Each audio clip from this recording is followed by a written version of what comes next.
तर आपण मागच्या रविवारी 7वा अध्याय संपवला आणि 7व्या अध्यायामध्ये आपण वेगवेगळ्या प्रकारचे भक्त तर 7व्या अध्यायात थोडक्यात आपण सारांश बघितला. तर 7व्या अध्यायाच्या सुरुवातीला भगवंत म्हणतात की तुला माझ्याबद्दल जाणून घ्यायचं आहे अधिक. का अध्याय सुरुवात कशी आली? 6व्या अध्याय शेवटी भगवंत म्हणतात की जो माझं श्रद्धेनं भजन करतो तो सगळ्यात मोठा योगी आहे. मग अर्जुन म्हणला की तुमच्या श्रद्धेनं भजन करत तुम्ही कोण आहात नक्की, आणि तुमच्याविषयी मला अधिक जाणून घ्यायचं आहे. आणि माझ्याविषयी अधिक जाणून घ्यायचं असेल तर भगवंताकडे ऐक आधी. ओके, माझा आश्रय घे आणि ऐक.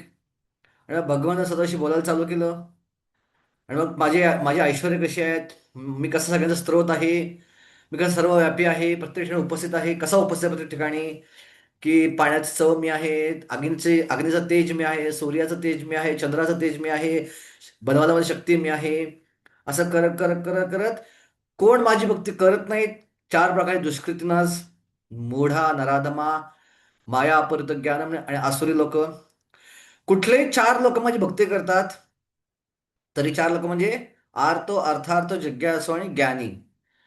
आणि या 4 भक्तांविषयी सांगून ह्या 4 मधला सगळ्यात आवडता कोण आहे माझा, तर ज्ञानी माझा सगळ्यात आवडता आहे. पण तो ज्ञानी हा शुद्ध भक्त नाहीये, तो ज्ञान मिश्र भक्त आहे. आणि मग काही लोक देवतांची भक्ती करतात पण ती भक्ती गणली जात नाही, कारण का ती भक्ती जी आहे ती देवता स्वतःच केपेबल नाही आहेत त्यांना भक्ती देण्यासाठी. देवता स्वतःच त्यांची श्रद्धा जी आहे त्यांना त्या आपल्या भक्तांना देऊ शकत नाही. तर ती श्रद्धा समज देत असतो आणि त्याचं फळं पण देवता इंडिपेंडंट देऊ शकत नाही, ते फळं पण मीच देत असतो. आणि त्यामुळे ते अल्पमेधसा, ते कमी बुद्धीचे आहेत. पण जे माझी भक्ती करतात ते माझ्याकडे येतात कारण ते खरे खरे बुद्धिमान लोक आहेत. आणि केवळ तेच नव्हे तर इवन जे वेदांचा अभ्यास करतात ते पण कमी बुद्धीचे आहेत, कारण का ते मला अव्यक्त मानतात. मी अव्यक्त आहे आणि व्यक्त होऊन टेम्पररी आलेलो आहे. आणि ते माझं खरं ज्ञान जाणू शकत नाहीत. का जाणू शकत नाहीत? कारण का मी योगमायेद्वारे आच्छादित आहे. आणि मग कोण व्यक्ती जो आहे तो तुम्हाला ओळखू शकत नाही. कोण व्यक्ती खाली पडतो इथं? ठीक आहे, भगवंत म्हणतात मी योगमायेद्वारे आच्छादित आहे आणि मला कोणी जाणू शकत नाही. मी सगळ्यांना जाणतो पण मला कोणी जाणू शकत नाही. सो का जाणू शकत नाहीत? कारण का इच्छा आणि द्वेष ह्याच्यामध्ये या जगतामध्ये खाली पडलेले आहेत. मग कोण नक्की भगवंतांना जाणू शकतो? सो जे दृढपणे येशाम तो अंतगताम पापम जनानाम पुण्यकर्मणाम ते द्वंद्वमोह निर्मुक्ता भजन्ते माम दृढव्रतः. जे द्वंद्वापासून पूर्णपणे मुक्त झालेले आहेत आणि ज्यांच्याकडे मागचं काही पुण्य आहे, पुण्य म्हणजे इथं भक्तिमय क्रिया, सुकृती. आणि त्या सुकृतीच्या आधारावर जेव्हा भक्तांना संघ मिळतो, शिक्षागुरू मिळतात, त्यांच्याकडनं निष्कर्ष घेऊन ते दृढपणे माझ्या भक्तीमध्ये स्थित होऊ शकतात. आणि हे सांगितल्यानंतर सगळ्यात शेवटच्या 2 श्लोकात भगवंत ज्ञानमिश्र भक्ताची माहिती देत आहेत. कोण आहेत ज्ञानमिश्र भक्त? की प्रधानीभूत ज्ञानमिश्र भक्त. सो 3 प्रकारचे प्रधान भक्त आहेत: कर्ममिश्र भक्त, ज्ञानमिश्र भक्त आणि योगमिश्र भक्त.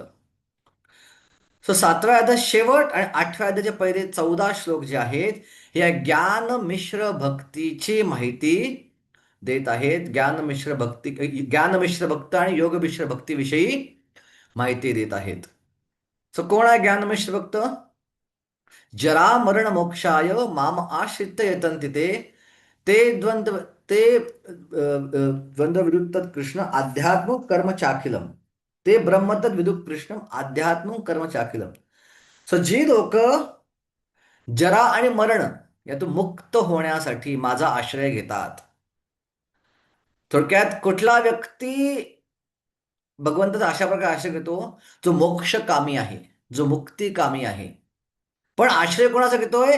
ज्ञानाचा घेत नाही, भगवंताचा घेतोय.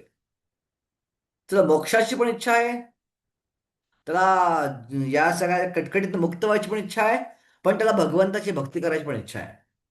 ह्याला म्हणतात ज्ञान मिश्र भक्त. प्रामुख्याने तो भक्त आहे पण तो अजून ज्ञानीपणा, ज्ञानावरची आसक्तीची अजून, ज्ञान मार्गावरची आसक्ती अजून गेलेली नाही.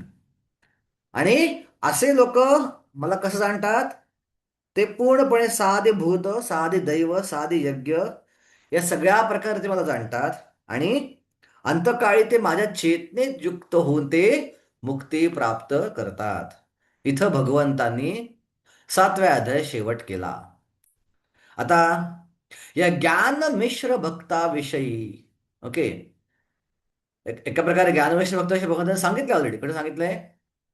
चतुर्विधा भजन्ते माम जना सुकृत अर्जुन, अर्थार्थ जिज्ञासी ज्ञानी च भरतर्षभा. हा ज्ञानी, हा ज्ञानमिश्र भक्तच आहे. पण जरी ज्ञानमिश्र भक्ताविषयी थोडक्यात सांगितलं बघून आणि तुम्हाला प्रिय आहे असं सांगितलंय, पण डिटेलमध्ये नक्की ज्ञानमिश्र व्यक्तीची ऍस्पिरेशन काय असते, इच्छा काय असते, आणि तो कशा प्रकारे मला जाणतो, हे शेवटच्या 2 श्लोकात सांगितलंय. आणि हे शब्द थोडेसे अर्जुनाला डायजेस्ट झाले नाहीत. आदिदैव, आदिभूत, अध्यात्म, ठीक आहे. त्यानंतर ब्रह्म, त्यानंतर प्रयाण काल, हे नक्की काय आहे? सो हा प्रश्न अर्जुनाच्या मनात पडला आणि तिथूनच 8वा अध्याय सुरू झाला. सो 8व्या लिंक फार सोपे आहे. 7व्या शेवटी जे शब्द आलेत, ते शब्द काहीसे अर्जुना कळले नाहीत. आणि तोच प्रश्न अर्जुन विचारत आहे 8व्या अध्यायाच्या सुरुवातीला. सो 8व्या अध्यायाचं नाव आहे अक्षर ब्रह्मयोग. ओके. अक्षर. अक्षर म्हणजे काय? जे कधी क्षर होत नाही, आणि ते कुठली गोष्ट आहे? ब्रह्म. योग.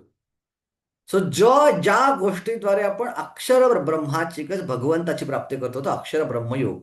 सो ब्रह्म आणि अक्षर शब्द साधारणपणे योगी लोक, ज्ञानी लोक निर्विशेष भगवंत निर्विशेष ज्योतीच्या प्राप्तीमध्ये करतात. आणि हा अध्याय प्रामुख्यानं ज्ञानमिश्र भक्त आणि योगमिश्र भक्तांसाठी सांगितला, म्हणून हा अध्यायाचं नाव दिलंय अक्षर ब्रह्मयोग. पण कंसामध्ये बघा तुम्ही, ज्यांच्याकडे मराठी पुस्तक आहे, भगवत प्राप्ती योग. सो भक्तांसाठी भगवत प्राप्ती बेसिकली. का ब्रह्मन आणि परमात्मा आणि भगवान एका प्रकारे वेगळे नाही आहेत, ते एकच आहेत. ते अद्वय आहेत, ते नॉन ड्युअल आहेत. ओके. तर बघा, आपण जर 7व्या अध्यायातल्या 29 श्लोकात सांगितलं तर काय म्हटले? ते ब्रह्म तद विदु कृष्णम अध्यात्म कर्म चाखिलम. आता प्रश्न काय विचारला पहिला अर्जुन? अर्जुन उवाच किं तद्ब्रह्म किम अध्यात्मं किं कर्म पुरुषोत्तमम् आदिभूतं च किं प्रोक्तम आदिदैवं किमुच्यते. जे जे मागच्या 2 श्लोकात भगवंतांनी सांगितले, ब्रह्म, अध्यात्म, कर्म, आदिदैव, आदिभूत, आदिआत्म, बघा शेवटची ओळ 29 श्लोक 7व्या आणि 3ऱ्या श्लोकात पहिली ओळ, हेच एक्झॅक्टली शब्द अर्जुन वापरले.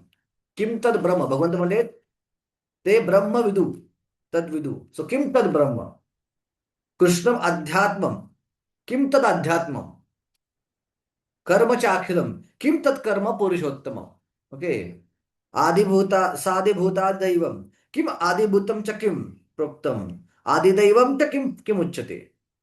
सो या 5 गोष्टी अर्जुनाने या श्लोकामध्ये विचारल्या आहे. या 5 गोष्टींची माहिती मला द्या. अर्जुन विचारले, हे पुरुषोत्तम, हे भगवान, ब्रह्म म्हणजे काय? आत्मा म्हणजे काय? सकाम कर्म म्हणजे काय?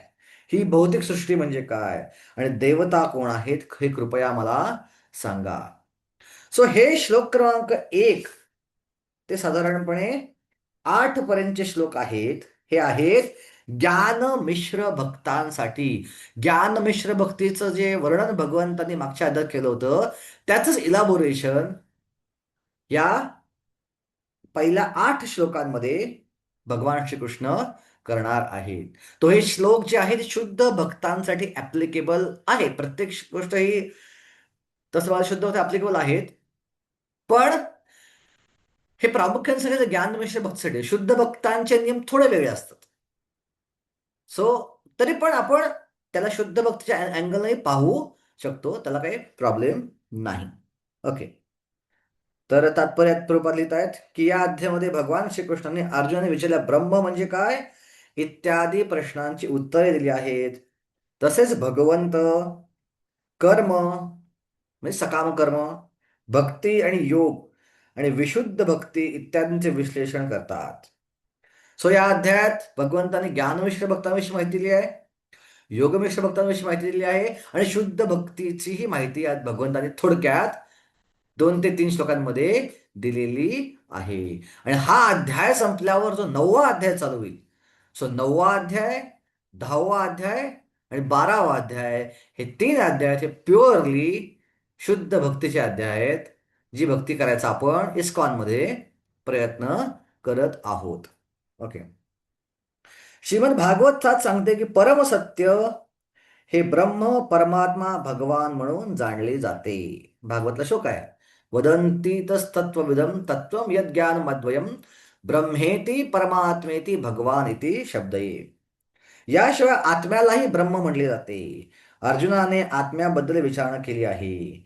वैदिक शब्दकोशानुसार आत्मा शब्द मन, शरीर, इंद्रियांनाही उद्देशून योजला जातो. आपण ऑलरेडी शिकलोय. 6व्या अध्यायामध्ये भगवंताने आत्म्याला आत्मा हा शब्द मन वापरलाय. बुद्धी एकाच श्लोकामध्ये भगवंतांनी आत्मा हा शब्द 3 प्रकारे वापरलाय. आत्मा म्हणजे आत्मा, आत्मा म्हणजे मन आणि आत्मा म्हणजे बुद्धी. कोणाचा श्लोक आठवतोय 6व्या अध्यायातला? आपण परीक्षा पण दिली आहे. 6व्या अध्यायामध्ये श्लोक येतो की एका श्लोकामध्ये आत्मा हा शब्द मन म्हणून वापरलाय, बुद्धी म्हणून वापरलाय आणि आत्मा म्हणून वापरलाय. 5वा श्लोक प्रभूजी. उद्धरेदात मनात मनः नात्मा त्याच्या त्याच्या नमस्कृताय पुढचा त्याच्या पुढचा ते पुढचा श्लोक कोणता आहे? बंधुरात्मन हा. बंधुरात्म्यात मनस्तस्य बंधुरात्मात मनस्तस्य येना आत्मै आत्मना जिता अनात् मनशत्रुत्वे वर्तयतात्मैव शत्रुवत. बंधुर आत्मा मनस्तस्य, आत्म्याचं मन हे मित्र आहे, बंधू आहे. बंधुर आत्मा, आत्मा मनाचा मित्र आहे. मनस्तस्य येन आत्मय आत्मना जिता. आत्मय आत्मना जिता म्हणजे काय? ज्याने बुद्धीद्वारे मन जिंकलंय. बघा, एकाच ओळीमध्ये आत्मा आत्मा आत्मा. सो 3 वेगवेगळ्या प्रकारे भगवंतांनी हा शब्द वापरलेला आहे. अर्जुनाने भगवंतांना पुरुषोत्तम म्हणून संबोधले आहे. अर्थात ते केवळ आपल्या मित्राला प्रश्न विचारित नव्हता, तर परमपुरुष पुरुषोत्तम भगवान प्रश्न विचारत होता. कारण त्याला माहित होते की श्रीकृष्ण हे सर्व प्रश्नांची निश्चित उत्तरे देणारे सर्वोच्च अधिकारी व्यक्ती आहेत. सो आपल्या प्रश्नांची उत्तरे कोण देऊ शकतात? केवळ श्रीकृष्ण आणि श्रीकृष्णाच्या परंपरेतली लोकच. सो आज युट्यूबवरती भरपूर प्रकारचे लोक आहेत जी वेगवेगळ्या गोष्टी सांगत असतात. हे बाबाजी आहेत, ते बाबाजी आहेत, ते आहेत, ते आहेत, ते आहेत, ते आहेत. आणि मग ते कधी कधी ऐकतो आपण. भरपूर असं व्हॉट्सअपवर क्लिप्स जात असतात, स्टॅटसवरती गोष्टी येत असतात आणि असं काहीतरी आपण ऐकतो आणि कधी कधी गोंधळून जातो. अरे आज कसं बोलतात हे? आणि कधी कधी आपण त्यावर विश्वास पण ठेवतो. उदाहरणार्थ, मध्ये एक व्हॉट्सअपवरती का युट्यूबवरती का फेसबुकवरती क्लिप व्हायरल होती. 33 कोटी देवता म्हणजे कोण आहेत? आणि फार फेमस क्लिप होती की ऍक्च्युअली 33 कोटी देवता नाहीच आहेत, 33 देवता आहेत फक्त. 11 रुद्र, 12 आदित्य, 8 वसू, सूर्य आणि चंद्र अशा काहीतरी त्यांनी 33 काउंट केल्या होत्या. फक्त 33 देवता आहेत. कोटीचा अर्थ वेळा काढला तो शोधून. आणि त्यांनी श्लोक पण कोट केला उपनिषदामधनं. पण हे ज्ञान चुकीचं होतं आणि बऱ्याच भक्तांना असं वाटत होतं की खरं आहे. आणि काही भक्तांनी मला प्रश्न विचारला की प्रभूची 33 कोटी देवतात, मग ब्रह्माजी कुठे येतात? मग हा देवता कुठे येतो? मग तो देवता कुठे येतो? आणि त्याला सांगायला लागलं की ते ज्ञान खोटं आहे. तो जो श्लोक सांगितला उपनिषदामध्ये हा अर्धकुकुट्ट न्यायाद्वारे कोट केलेला श्लोक आहे. मधनच कोट केला आहे रॅन्डमली. पण व्यवस्थित सिस्टमॅटिक उपनिषद वाचला आपण तर त्यात क्लिअर केलेला आहे की नाही नाही नाही, याचा अर्थ असा नाही की 33 देवता आहेत. देवता भरपूर आहेत आणि ऍक्च्युली 33 कोटी देवता या आहेत. ओके, असं नाही की 33 देवता आहेत. सो म्हणून आपल्याला प्रश्नांची उत्तर कोणाकडनं घ्यायची आहेत? केवळ श्रीकृष्ण आणि त्यांच्या परंपरेत येणाऱ्या अधिकाऱ्यांकडनंच जे ज्ञान मिळेल तेच बोनाफाईड ज्ञान, किंवा किंवा संप्रदायामध्ये जे ज्ञान मिळेल तेच बोनाफाईड ज्ञान आपण स्वीकारलं पाहिजे. अन्य ज्ञानाकडे आपण कानाडोळा केला पाहिजे किंवा दुर्लक्ष आपण केलं पाहिजे. फार त्याच्या आहारी जाता कामा नये. ओके, आता अजून काय प्रश्न विचारलाय? श्लोक क्रमांक 2 मध्ये आदियज्ञं कथं कोत्रं देहेऽस्मिन् मधुसूदना प्रयाणकाले च कथं गेयोऽसि नियतात्मभिः. हे मधुसूदन, आदी यज्ञांचा अधिपती कोण आहे आणि तो या देहामध्ये कसा निवास करतो? गंगा मागच्या श्लोकामध्ये बघा, आदी यज्ञम च ये विदू. आदी यज्ञ शब्द पण येतोय. तो दुसऱ्या श्लोकात विचारा अर्जुन, हे यज्ञांचे अधिपती नक्की कोण आहे आणि तो या देहामध्ये कसा निवास करतो? ओके. आणि प्रयाण कालेच कथम गेयोसी नियतात्मभी. हे जे ज्ञानमिश्र भक्त आहेत, हे जे प्रधानीभूत भक्त आहेत, हे मृत्यूच्या समयी तुमचं स्मरण कसं करतात? किंवा मृत्यूच्या समयी हे आपलं परमत्व किंवा पूर्णत्व कसं प्राप्त करतात? सो प्रभुपाद भाषांतर करतायत, भक्तीमध्ये झाले मृत्यू संबंध तुम्हाला कसे जाणून घेतात? ऍक्च्युली भक्ती शब्दाचं नाहीये, पण प्रभुपादाने आपल्यासाठी केलेलं भाषांतर आहे ते. अल्टिमेटली भक्ती केल्याशिवाय ज्ञानमिश्र भक्तीमध्ये भक्ती आहे. सो अल्टिमेटली भक्ती केल्याशिवाय ते मुक्ती प्राप्त करू शकत नाही. म्हणून प्रयाण काळाचे खतम नियतात्मभीचा अर्थ आहे की आत्मसंयमाद्वारे. पण भक्तीशिवाय आत्मसंयमन शक्य नाही. म्हणून प्रभुपाद करता करता भाषांतर की भक्तीमध्ये युक्त झाले मृत्यूसमयी तुम्हाला कसे जाणू शकतात? तर बघा, प्रभुपाद हे असे आचार्य आहेत जे भाषांतराचं तात्पर्य देतात. आज पण असे कोणते आचार्य झाले नाहीत. वर्ड टू वर्ड भाषांतर कधी प्रभुपाद करत नाहीत. आपल्याला जे आवश्यक आहे तेच त्या भाषांतरात देत आहेत. कुठल्याही प्रकारे माझे शिष्य, इस्कॉनचे फॉलोअर्स गोंधळता कामा नयेत कुठल्याही दुसरं भाषांतर ऐकून. हा प्रभुपादांचा विचार आहे. आणि म्हणून प्रभुपाद कधी कधी गीतेच्या भाषांतरामध्ये भागवतचं भाषांतरात तात्पर्य देतात, जे ऍक्च्युली तात्पर्य दिलं पाहिजे प्रभुपादांनी. म्हणजे भाषांतर त्यांनी देऊन टाकलं. उद्या कोण तात्पर्य वाचलं नाही तर त्याच्या मनामध्ये गोंधळ व्हायला नको. ओके, तर तात्पर्य प्रभुपाद लिहित आहेत की का बरं श्रीकृष्णाने अर्जुनाचं मधुसूदन म्हणून संबोधलं आहे? तर दुसऱ्या परिषद प्रभुपाद लिहितात, श्रीकृष्णाने मधु नामक दैत्याचा वध केल्यामुळे या ठिकाणी अर्जुनाने भगवान श्रीकृष्णांना मधुसूदन या नावाने संबोधले आहे. वास्तविक हे संशयमूलक प्रश्न अर्जुनाच्या मनात उत्पन्न व्हायास नको होते, कारण अर्जुना श्रीकृष्णाचा भक्त होता. म्हणून हे संशय असुरांसारखे आहेत. श्रीकृष्ण असुरांचा संहार करण्यात अत्यंत कुशल असल्यामुळे अर्जुन येथे त्यांना मधुसूदन म्हणून संबोधित आहे, जेणेकरून अर्जुनाच्या मनातील संशयरूपी असुरांचा श्रीकृष्ण संहार करतील. सो शंका येणं, डाऊट येणं ह्याची तुलना केली असुरांशी. कारण शंकांचं निरसन झालं नाही तर त्या शंका आपली श्रद्धा हलवतात. आणि एकदा श्रद्धा हल्ली, एकदा व्यक्तीची श्रद्धा भक्ती मार्गावरची हल्ली, भगवंतावरची हल्ली, गीतेवरची हल्ली, हरिनामावरची हल्ली, की अश्रद्धया हुतम दत्तम तपस्तप्तम कृतम चयत असत इथे उच्चते पार्था नचतत प्रेत्य नो इहा. हा 17व्या अध्यायातला शेवटचा श्लोक आहे. पुढे आपण शिकणार आहोत, पण आत्ता सांगतोय. काय म्हणलं या श्लोकामध्ये? अश्रद्धया हुतम दत्तम.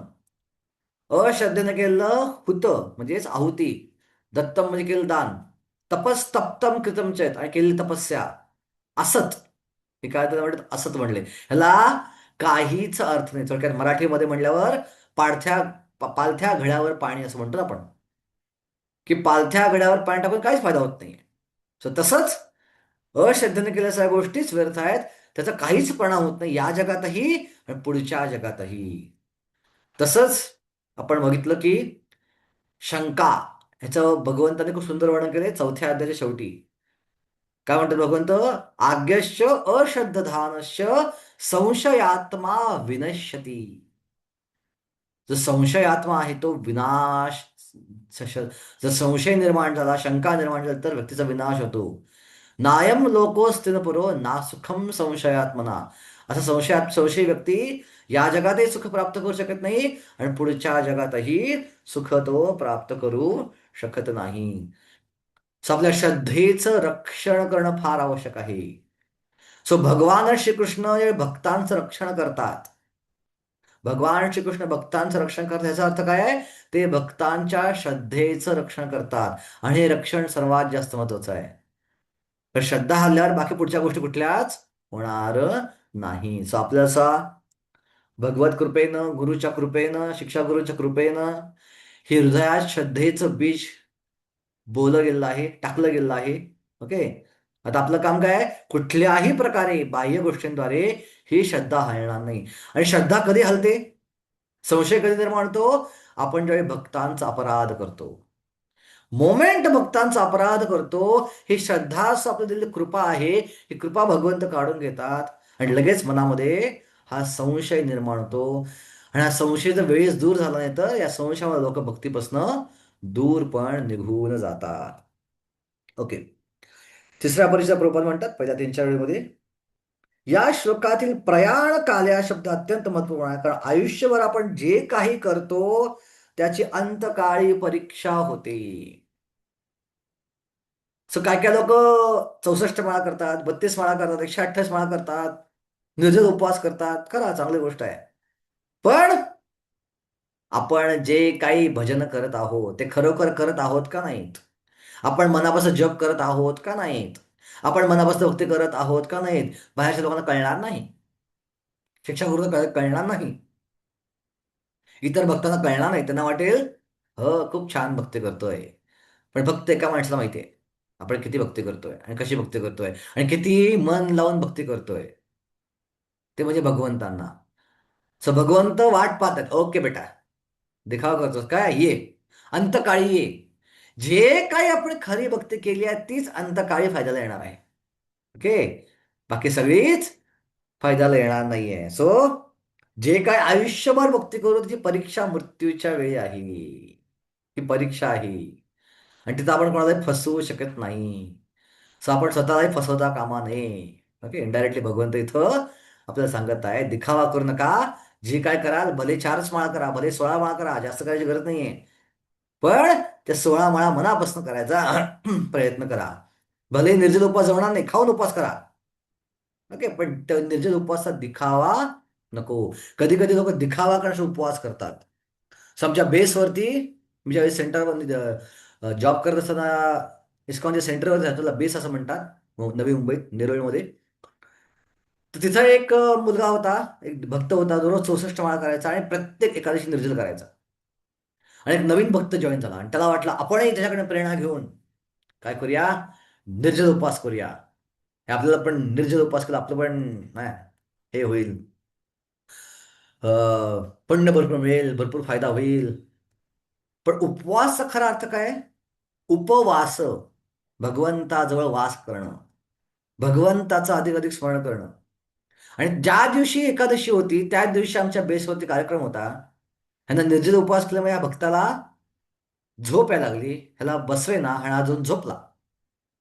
आणि खालीच्या रूममध्ये कार्यक्रम चालला होता, वरच्या रूममध्ये जाऊन झोपला होता तो. एक रो हाऊस होता आमचा बेस म्हणजे. आणि ज्यावेळी आमचे बेस इन्चार्ज बलदेव प्रभू आले होते कथा करते, आणि कथा झाल्यावर त्यांनी मला विचारलं, हा भक्त जो आहे तो कुठे आहे, दिसत नाहीये, कुठे गेला तो? आणि त्यावेळी मी सांगितलं की जो झोपलाय कारण निर्जल करतोय. आणि प्रभूजी म्हणले, हे असं निर्जल करण्यापेक्षा ना, निर्जल करून श्रवण करू शकत नाहीये, निर्जल करून कथा ऐकू शकत नाही, त्यापेक्षा खाऊन, ओके, श्रवण केलं केव्हाही चांगलं. खाऊन सेवा केली केव्हाही चांगली. सो उपवासाचा अर्थ आहे सेवा वाढवणं, सेवा कमी करणं नव्हे, दुसरं झोपा काढणं नव्हे. सो दिखावा कधीच फायद्याचा होत नाही. म्हणून आयुष्यभर आपण जे काही करतो त्याची अंतकाळी परीक्षा होते. कृष्ण भावनेमध्ये अविरतपणे युक्त असणाऱ्या व्यक्तीबद्दल जाणण्यास अर्जुन अत्यंत उत्सुक आहे. मृत्यूच्या क्षणी त्याची काय स्थिती असते? मृत्यू समयी सर्व शारीरिक कार्य विस्कळीत होतात आणि मन अस्वस्थ होते. आणि याप्रमाणे शारीरिक स्थितीत व्याकुळ झालेल्या भगवंताचे स्मरण होऊ शकत नाही. सो महान भक्त कुलशेखर महाराज भगवंतांना प्रार्थना करतात, कृष्णा त्वदीय पद पंजर पंज पंकज पंजरांतम अद्वैत मे विशित मानस राजहंस प्राण प्रयाण समय कफवात पित्त कंठावरोदरित स्मरण कुथग्य. हा मुकुंदमाला सूत्रामध्ये कुलक्षेत्र महाराज श्लोक लिहिलाय, त्याचं भाषांतर प्रभात लिहिलं इथं. हे भगवान, मी आत्ता निरोगी आहे आणि मला या निरोगी अवस्थेतच त्वरित मृत्यू यावा, म्हणजे माझ्या मनाचा राजहंस तुमच्या चरणकमलांमध्ये प्रवेश करू शकेल. या ठिकाणी रूप योजले आहे, कारण राजहंसाला कमलपुष्पांच्या ताटव्यात प्रवेश करण्यास आनंद वाटतो. सो माझं मन आता राजहंसाने भरलंय, कमळाने भरलंय. आणि या अवस्थेत देह सोडला तर भगवत धामात, जे पण राजहंसासारख्या भक्तांनी भरलेलं आहे, तिथं मला जायला मिळेल. महाराज कुलशेखर भगवंतांना म्हणतात की आता माझे मन अविचल आहे आणि मी निरोगी आहे. मला जर तुमच्या चरण मला चिंतन करताना त्वरित मृत्यू झाला तर निश्चित माझ्या भक्तीला पूर्णत्व प्राप्त होईल. परंतु जर मी नैसर्गिक मृत्यूची वाट पाहिली तर माझे काय होईल हे मला कळत नाही. कारण मरणाच्या वेळी सर्व शारीरिक क्रिया विस्कळीत होतील, कंठ रुद्ध होईल आणि मी तुमचा नाम जप करू शकणार नाही. म्हणून मी त्वरित मेल्ले उत्तम. मृत्यू समयी श्रीकृष्णांच्या चरणकमलावर मनुष्याने आपले मन कसे स्थिर करू शकतो याबद्दल अर्जुन प्रश्न विचारत होता. ओके, आता या श्लोकाचा अर्थ किंवा हे भाषांतर तात्पर्य वाचून काही लोकांच्या, काही भक्तांच्या मनात प्रश्न असा आला असेल की खूप रिस्की आहे का प्रभूजी? मृत्यूच्या वेळी आठवलं नाही भगवंत तर बापरे, केलं सगळं वाया गेलं का? आणि असा भक्तांना प्रार्थना केली पाहिजे का की आत्ताच मरू दे, आत्ता आठवते तुम्हाला मी, भक्ती असलेला असायचं तर मरून जाऊ दे, चांगला श्रवण चालले, भगवत धामात जाईन. नाही नाही नाही, हा याचा अर्थ नव्हे. ही जी प्रार्थना केलेली आहे कुलशेखर महाराजांची, ही त्याची उत्कंठ आहे, भगवत प्राप्तीची उत्कंठ आहे. आणि त्या उत्कंठेपोटी त्यांनी अशी भगवंताकडे प्रार्थना केली आहे की पुढची गॅरंटी कोणाला आहे? आत्ताच स्मरण झालंय, आत्ताच जीव सुटू दे आणि भगवत धामात जाऊ दे. पण याचा अर्थ असा नाही की भक्त हा अशा प्रकारे आत्महत्या करण्याच्या किंवा लवकर मरण्याची भाषा करत असतो. भक्त हा पूर्णपणे भगवंतावर अवलंबून असतो. जर भगवंताची इच्छा मी लवकर मरावं तर लवकर मरीन. जर भगवंताची इच्छा मी अनेक वर्ष जगावं तर मी अनेक वर्ष जगायलाही तयार आहे. आणि सगळ्यात सुंदर उदाहरण म्हणजे जगन्नाथ दास बाबाजी महाराज. जगन्नाथ दास बाबाजी महाराज 144 वर्ष या भूतलावर राहिले. आणि असं म्हणतात की त्यांचं शरीर असं भोपळ्यासारखं झालं होतं. त्यांना बास्केटमध्ये बसून बिपिन बिहारी नावाचा त्यांचा शिष्य होता, तो फिरवायचा. आणि डोळे पण त्याला उघडता येत नव्हते. 144 वर्ष कल्पना करा. आता माझं वय 40 सुरू झाले. मला आता म्हातारपणाचं वाटतं कधी कधी. बऱ्याच गोष्टी करू शकेन का नाही याची गॅरंटी वाटत नाहीये. पण 144 वर्ष कशी अवस्था शरीराची झाली असेल. सो त्याचे डोळे पण उघडत नसायचे. जर त्यांना काय बघायचं असेल तर त्यांचा शिष्य डोळ्याचे उडून ठेवायचे त्यांचे आणि मग ते बघायचे. आणि हात सोडला की परत डोळे ऑटोमॅटिक बंद व्हायचे. सो पापण्या उघडण्याची ताकद पण त्यांच्याकडे राहिली नव्हती. तरी पण ते जिवंत होते. आणि त्याने कधीही भगवंताकडे प्रार्थना केली नाही की मला लवकर शरीर सुटू दे आणि मला लवकर यातनं मुक्ती मिळू दे, फार त्रास होतो यातनं. अशी कधीही प्रार्थना केली नाही, का ते भगवंतावर पूर्णपणे अवलंबून आहेत. तुमची इच्छा आहे तोपर्यंत या देहात राहीन, तुमची इच्छा नसेल तर या देहात निघून जाईन. स्वभक्त हा पूर्णपणे भगवंतावरती आश्रित असतो. तो भगवंताकडे कधी डिमांड करत नाही लवकर शरीर सुरू दे किंवा जास्त वेळ जीवन वाढू दे. श्रील प्रभुपाद, ओके, श्रील प्रभुपादांना सुद्धा ज्यावेळी इस्कॉन शेवटच्या काळात चालला होता, सो प्रभुपाद म्हणले की तुमची काय इच्छा आहे, मी थांबू का नको? आणि शिष्य म्हणले थांबा थांबा थांबा थांबा. आणि प्रभुपादाने उपास सोडला आणि परत तीर्थ खायला चालू केलं, परत जेवण खायला चालू केलं. पण प्रभुपादांना कळलं ही कृष्णाची इच्छा आहे, हे शरीर सोडून आपण निघून जावं आणि आपण पुढच्या सेवेत जिथं कृष्ण सांगतील त्या सेवेमध्ये आपण रत व्हावं. सर कृष्णाच्या इच्छेला प्रबोधन मान दिला आणि प्रबोधने आपलं शरीर सोडलं. हरे कृष्ण उच्चारण करून प्रबोधने आपलं शरीर सोडलं. अजून एक घट्ट तुम्हाला सांगतो, ऑफकोर्स याची बाहेर जास्त वाच्यता नको. 2009 साली जयपताका महाराजांना स्ट्रोक आला होता, ब्रेन स्ट्रोक. आणि त्यावेळी ते कोमामध्ये गेलेले होते. सो ते कोमात असताना ऑलमोस्ट आपले हिंदूजा हॉस्पिटल मुंबईमध्ये होते. अनेक दिवस अनेक महिने कोमात पडले होते. आणि आपले राधानाथ महाराज रोज त्यांच्याकडे जायचे मुंबईत असताना आणि त्यांची सेवा करायचे, त्याच्यावर बसायचे, कृष्णकथा बोलायचे वगैरे वगैरे करायच्या गोष्टी. तसं त्याच्या शिष्यांकडे मी ऐकलंय, आता ऑथेंटिक अशी मला माहित नाही याचं. सो फार याची माझा कोला खोटं मला की प्रभूजी असं बोलले होते की ज्यावेळेस स्ट्रोक आला होता, जे कोमामध्ये होते महाराज, तेव्हा महाराज ऍक्च्युली शरीर सोडून प्रभुपादांना भेटले होते. आणि प्रभुपाद त्यांच्या इतर शिष्यांबरोबर दुसऱ्या विश्वामध्ये प्रचार कार्य करत होते. विष्णू महाराजांवर Prabhupada back to God magazine वाटत होते दुसऱ्या विश्वाच्या पृथ्वीवरती. आणि तिथं जयपताका महाराज गेले. आणि जयपताका महाराज गेल्यानंतर प्रभुपाद त्यांना भेटले, म्हणले नाही तुझी सेवा अजून पूर्ण झाली नाहीये, तुझं तिथं कार्य अजून पूर्ण झालं नाही, तू जा परत आणि तुझं कार्य पूर्ण करूनच मला परत तू जॉईन कर. कुठलं कार्य आहे? टीओव्हीपी, टेम्पल ऑफ द प्लॅनेटरी बांधायचं कार्य. तिथं मी मोठं मंदिर, मायापूरचं मोठं चंद्रोदय मंदिर बांधायचं काम दिलं आहे, ते अजून पूर्ण झालं नाही. ते काम पूर्ण करूनच तू येऊ शकतोस. आणि लगेचच काही दिवसांनी महाराज परत शुद्धीवरती आले, परत महाराज सेवा करतायत. आता बघा किती प्रकारे महाराजांचं शरीर खंगलंय. किती प्रकारचे यातना शरीराला आहेत, पॅरालिसिस झालेला आहे, किती किती वेदना आहेत. तरी अशा अवस्थेत महाराज कधी प्रार्थना करतात की लवकर शरीर सुटू दे आणि भगवत धामात जायला मिळू दे, आध्यात्मिक शरीर लवकर मिळू दे? नाही. चेतनापूर्ण भगवतमय आहे. या शरीरात ते तेवढ्याच उत्साहानं दीक्षा देत आहेत, प्रचार करतायत, जीबीसी मीटिंग अटेंड करतायत, उद्घाटन करतायत, मंदिराचं उद्घाटन करतायत, सगळ्या क्लासेस देत आहेत, सगळं चाललंय त्यांचं अजून. का? कारण भगवंतावर पूर्णपणे आश्रित. सो ह्या उदाहरण आपण कुलशेखराच्या या दृष्टीनं बघितलं पाहिजे. आपण तसा विचार करायचा, आपण तसा विचार करायला जाता कामा नये. ओके. आता भगवंत उत्तर द्यायला चालू करतात. श्री भगवानुवाच अक्षरं ब्रह्म परमं स्वभावो अध्यात्म उच्यते भूतभावद्भूतभावद्भो करो विसर्ग कर्म संहितां. काय म्हणले? अक्षरम ब्रह्म परमम. अक्षर म्हणजे क्षर होत नाही. जे क्षर होत नाही त्यांना ब्रह्म असं म्हणले. ओके. अविनाशी दिव्य जीवाला ब्रह्म म्हणले जाते. का बरं? कारण जीवाचा कधीही क्षर होत नाही. जीव हा अविनाशी आहे. सो जे जे अविनाशी आहे ते ब्रह्म, ज्याचा नाश होतो ते अब्रह्म. सो हे जग कसं आहे?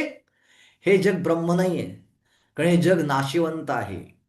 दिसे भासते ते सारे विश्व नाशिवंत. गीतरामातल्या एका गाण्यामध्ये हे ओळखते. सो या जगाला आपण माया का म्हणतो? कारण हे जग शाश्वत नाहीये, टेम्पररी आहे. ते खरं आहे, पण ते टेम्पररी आहे म्हणते, अविनाशी म्हणते, हे ब्रह्मामध्ये येत नाही. पण जीव हा ब्रह्म आहे. सो जेव्हा म्हणतो अहम ब्रह्मास्मी, मायावादी लोक अहम ब्रह्मास्मी, ते ब्रह्माला जोडतात परब्रह्माशी, भगवंताशी, की मीच भगवंत आहे. सो अहम ब्रह्मास्मी हे वेदांत सूत्रातलं एक श्लोक आहे, की सूत्र आहे. ओके. पण अहम ब्रह्मास्मीचा अर्थ मी अविनाशी जीव आहे, मी परमेश्वर नाही. ओके. हा याचा खरा अर्थ आहे. सो अहमचा अर्थ काय? सोहम सोहम करतात लोक. सो अहम म्हणजे मी तो अविनाशी जीव आहे, मी परमेश्वर नाहीये. मायावादी लोक अर्थ घेतात सो अहम म्हणजे मी परमेश्वर आहे, मीच तो परमेश्वर आहे असा अर्थ घेतात. सो म्हणून जीवाला इथं ब्रह्म म्हणले, की अक्षरम ब्रह्म परमम, अविनाशी दिव्य जीवाला ब्रह्म म्हणले. आणि स्वभाव अध्यात्म उच्चते. स्वभाव म्हणजे काय? जीवाची मूळ स्थिती. सो अशी अवस्था अध्यात्म म्हणजे की जी आपलं परब्रह्माशी जुळते, परमात्म्यापर्यंत घेऊन जाते. थोडक्यात जीवाची मूळ स्थिती जी आहे, शुद्ध स्थिती जी आहे, त्याला म्हणतात अध्यात्म. की अशी क्रिया जी भगवंतांपर्यंत घेऊन जाते त्याला म्हणतात अध्यात्म. म्हणजे आपण म्हणतो आपण आध्यात्मिक आहोत, अध्यात्म अध्यात्म अध्यात्म करतो आपण. जी जीवाला शुद्ध करून त्याच्या मूळ स्वरूपात आणते, त्याच्या मूळ स्वभावात आणते. मूळ स्वभाव काय जीवाचा? जीवेर स्वरूप होय कृष्णेर नित्य दास, त्याचा मूळ स्वभाव आहे. त्यानंतर भूत कर्म म्हणजे काय?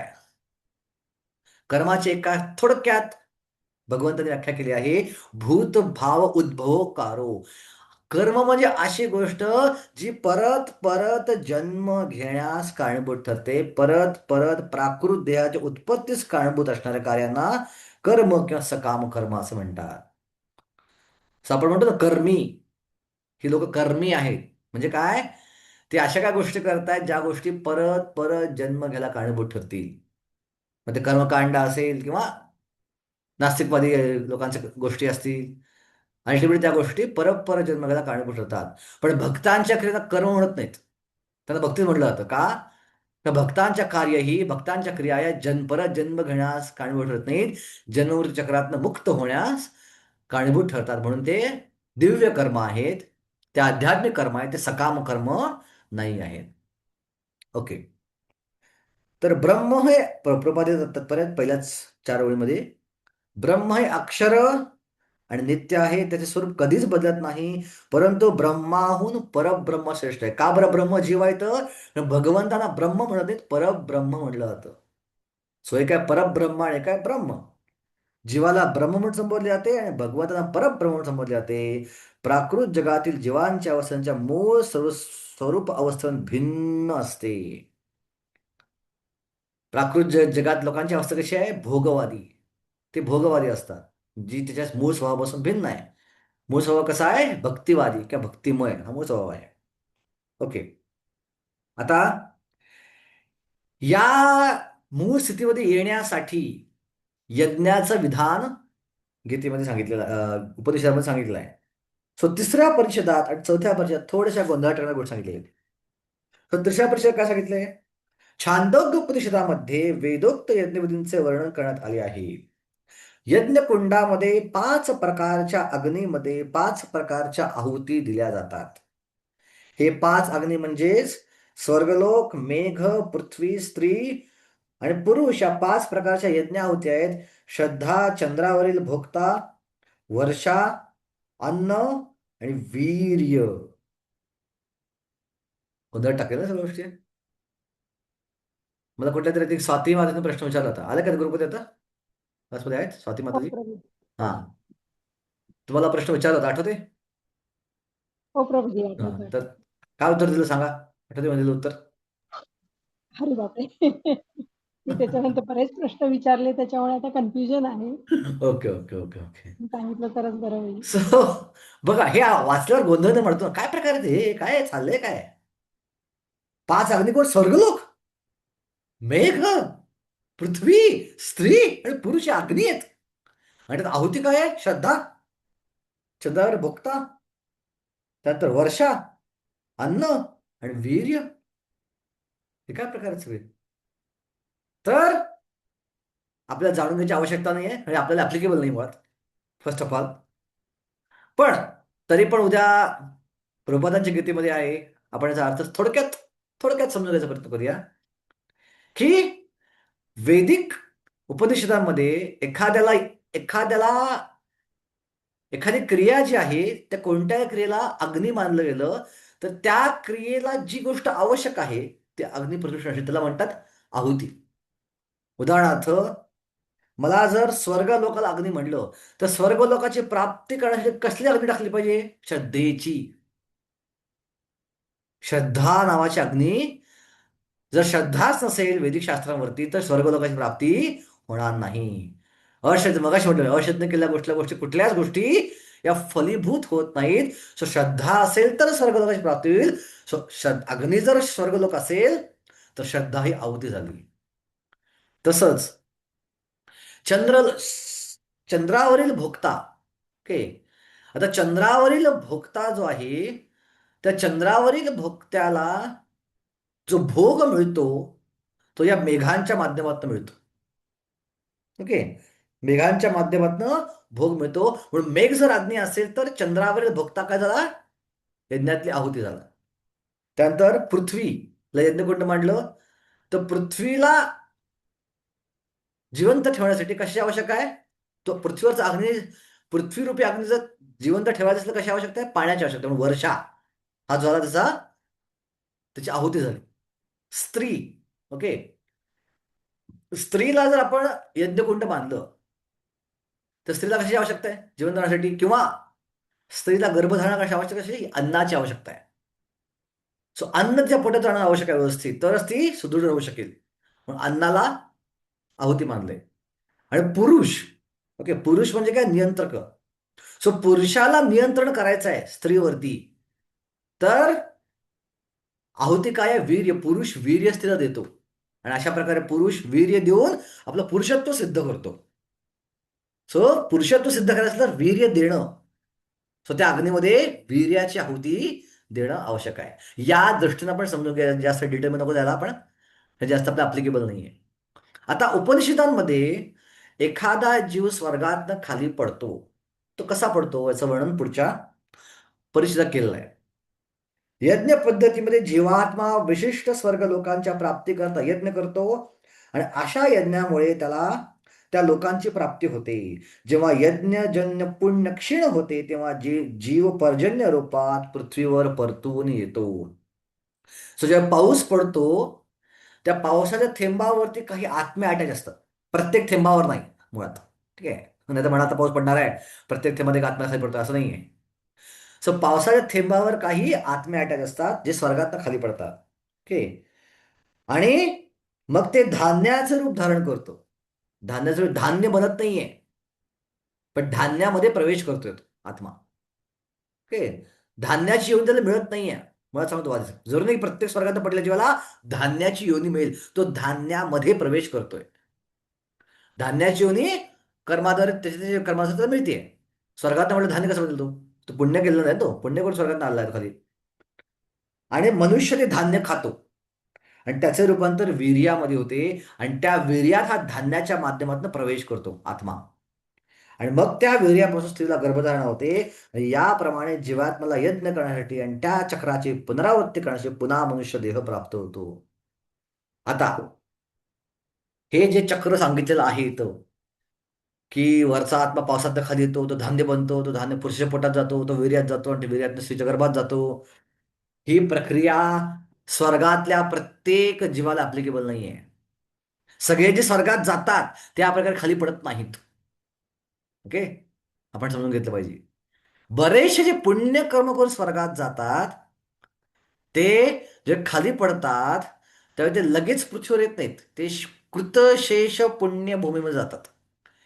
जे आपल्या जम्बूद्वीपावरचे इतर, आपल्या पृथ्वीच्या या लेवलचे इतर जे वर्ष आहेत, इतर जे ग्रह आहेत. कोणते ग्रह आहेत? ओके, इतर वर्ष, हरिवर्ष, रम्यक वर्ष, केतुमाला वर्ष, उत्तर कुरु वर्ष, हे पृथ्वीच्या आजूबाजूचे इतर लेवलचे त्या त्या त्या त्या प्लेनवरचे ग्रह आहेत. आणि हे सगळे वर्ष कसे आहेत? कृतशेष पुण्यभूमी. जसं आपल्याला इंडिकेशन आहे की नाही, बॅलन्स संपत आलाय. आपण जिओचा रिचार्ज केला असेल तर 4 दिवस जिओ मेसेज पाठवतं, your balance is going to over in 4 days, your recharge is going to over in 4 days, please recharge. So त्याचवेळी इंद्र काय करतो? पुण्य शून्य करून खाली पाठवते का आपल्याला स्वर्गातल्यावरती. आपलं पुण्य थोडं संपत आलं ना, शिल्लक आलं थोडंसं एकदम एंडिंग झालं की एक इंडिकेशन येतं, टाव टाव टाव टाव टाव, पुण्य संपत आलंय. आणि मग लगेच पृथ्वीवर लगेच कर्म करायला व्यक्ती गोंधळून जाईल. म्हणून ते राहिलं पुण्य संपवण्यासाठी तर या थोड्या कमी लेवलच्या स्वर्गामध्ये, खालच्या स्वर्गामध्ये, भूस्वर्गामध्ये टाकलं जातं. आणि तिथं उरलेलं पुण्य संपवून मग तो जीवात्मा प्रवेश करतो पृथ्वीवरती कर्म करण्यासाठी परत. सो ही एक पद्धत आहे. त्यानंतर जे लोक भक्ती करून स्वर्गात जातात, भक्तीमध्ये थोडी भक्ती केली किंवा भ्रष्ट योगी, आपण चर्चा केली 6व्या अध्यायामध्ये, जे योग भ्रष्ट लोक स्वर्गात जातात ते स्वतः या माध्यमातून खाली येत नाहीत. ते जेवढा वेळ शक्य आहे तेवढा वेळ ते तिथे राहतात आणि डायरेक्टली ते अशा योगाच्या घरात किंवा चांगल्या घरात प्रवेश करतात जिथून ते परत योग मार्गाचं आचरण चालू करू शकतील, त्यांना फॅसिलिटी मिळेल. सो काहीच जीवात्मे अशा माध्यमातनं स्वर्गातनं खाली येतात. विशिष्ट जीवात्मेच खाली येतात. सो याला आपण जनरल रूल पकडता कामा नये. या उपदेशातल्या स्पेसिफिक लोकांसाठी सांगितलेला रूल आहे. ओके, सो या श्लोकात कोणती कोणती उत्तर दिली आहेत? ब्रह्म म्हणजे काय, अध्यात्म म्हणजे काय आणि कर्म म्हणजे काय. ओके, या 3 प्रश्न उत्तर भगवंतांनी या श्लोकात दिलेली आहेत. यात काय गोंधळ कोणाला आहे का आता सांगितल्यामध्ये? हे थोडे गोंधळ प्रकार थोडेसे तात्पर्य प्रबोधन सांगितले आहेत. हरे कृष्ण प्रभूजी. हम्म. योगात म्हणजे तुम्ही सांगितले की ते परत येतात. मग ते परत म्हणजे तेच चक्र का परत म्हणजे धान्य तर नाही तुम्ही म्हणत आहात, पण मग ते कसे मग ते पण तसंच येणार ना, म्हणजे वीर्य परत म्हणजे असं मग ते जरा नाही थोडं नाही नाही नाही, जे फॉलन योगी ना, येस. योग भ्रष्ट झाले, जे स्वर्गात गेलेले आहेत. ओके, ज्यांनी योग सोडला काही कारणामुळं आणि ज्यामध्ये स्वर्गात गेलेत, ओके, ते लोक तसे येत नाहीत. ते डायरेक्टली भगवंताच्या आधिपत्याखाली अशा स्त्रीच्या गर्भात प्रवेश, अशा पुरुषाच्या वीर्यात प्रवेश करतात जिथून ते डायरेक्टली त्या स्त्रीच्या गर्भातून येऊन आपली योगक्रिया चालू करू शकतील. ओके, ते अशा पद्धतीने खाली पडत नाहीत. हम्म. कर्मकांडी लोकांपैकी विशिष्ट कर्मकांडी लोक आहेत ना, ते अशा प्रकारे खाली पडतात. विशिष्ट प्रकारचे कर्मकांडी लोक आणि परत आपलं कर्मकांडी यज्ञ चालू करतात. ओके, सो बरेच प्रकारे फळलं नव्हतं स्वर्गातनं, असं एक पद्धत नाही, फक्त एक स्पेसिफिक पद्धत सांगितली तू. ओके, ठीक आहे माधुरी. येस प्रभूजी. ओके, आता काय काय राहिले? चौथा श्लोक. आदिभूतं क्षरो भाव पुरुषश्चादिदैवतम् आदियज्ञम् अहम् एवात्र देहे देहभृतां आदिभूत क्षरो भावो, हे देहभृतांवरम, निरंतर परिवर्तनशील असणाऱ्या भौतिक प्रकृतीला आदिभूत म्हणले आहे. सो आदिभूत म्हणजे काय? आधी प्रश्न विचारलाय, आदिभूत काय आहे? सो आदिभूत म्हणजे ही प्रकृती जी सतत परिवर्तनशील आहे. सो ज्ञानमिश्र योगी जे आहेत या आदिभूतांना चांगल्या प्रकारे जाणतात. मागच्या सत्रात सांगितलं की या सगळ्यांना योग्य प्रकारे जाणतात आणि ते मुक्ती प्राप्त करतात. सो आदिभूत नक्की काय आदिभूत? सो आदिभूत म्हणजे काय? आपण म्हणतो आदिभौतिक. आदिभूत किंवा आदिभौतिक म्हणजे प्रकृती जी सतत परिवर्तनशील आहे. त्यानंतर आधी आदिदैवत. आदिदैव म्हणजे काय? चंद्र सूर्यांसारखा समावेश देवदेवतांचा समावेश असणाऱ्या परमेश्वराच्या विराट रूपाला आदिदैव म्हणले. सो भगवंताचं विराट रूप आहे ते आहे आदिदैव. आता आदि यज्ञ अहम एवात्र, इथं काय शब्द बोलला? एव. आदि यज्ञ अहम एवात्र देहे देहभृतां वरम.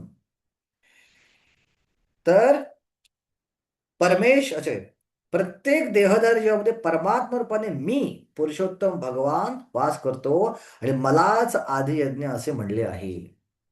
सुद्धा एव हा शब्द वापरला. एवचा अर्थ काय मराठीमध्ये? संस्कृतचा एव शब्द आहे. एवचा अर्थ काय? खचितच किंवा गॅरंटेड, सर्टनली, डेफिनेटली. म्हणजे आजच्या बोलीभाषेत डेफिनेटली मीच आहे तो. सो का बरं हा शब्द त्यांनी आधी दैवला वापरला नाही? आधी यज्ञला का वापरला? काय वाटतं? आदिदेवचा भगवंतच रूप आहे ना, विराट रूपचा भगवंतच रूप आहे आणि परमात्मा रूप ह्याचं भगवंतच रूप आहे. सो हृदयातला परमात्मा हे भगवंत आहेत आणि विराट रूपचा भगवंतच आहेत.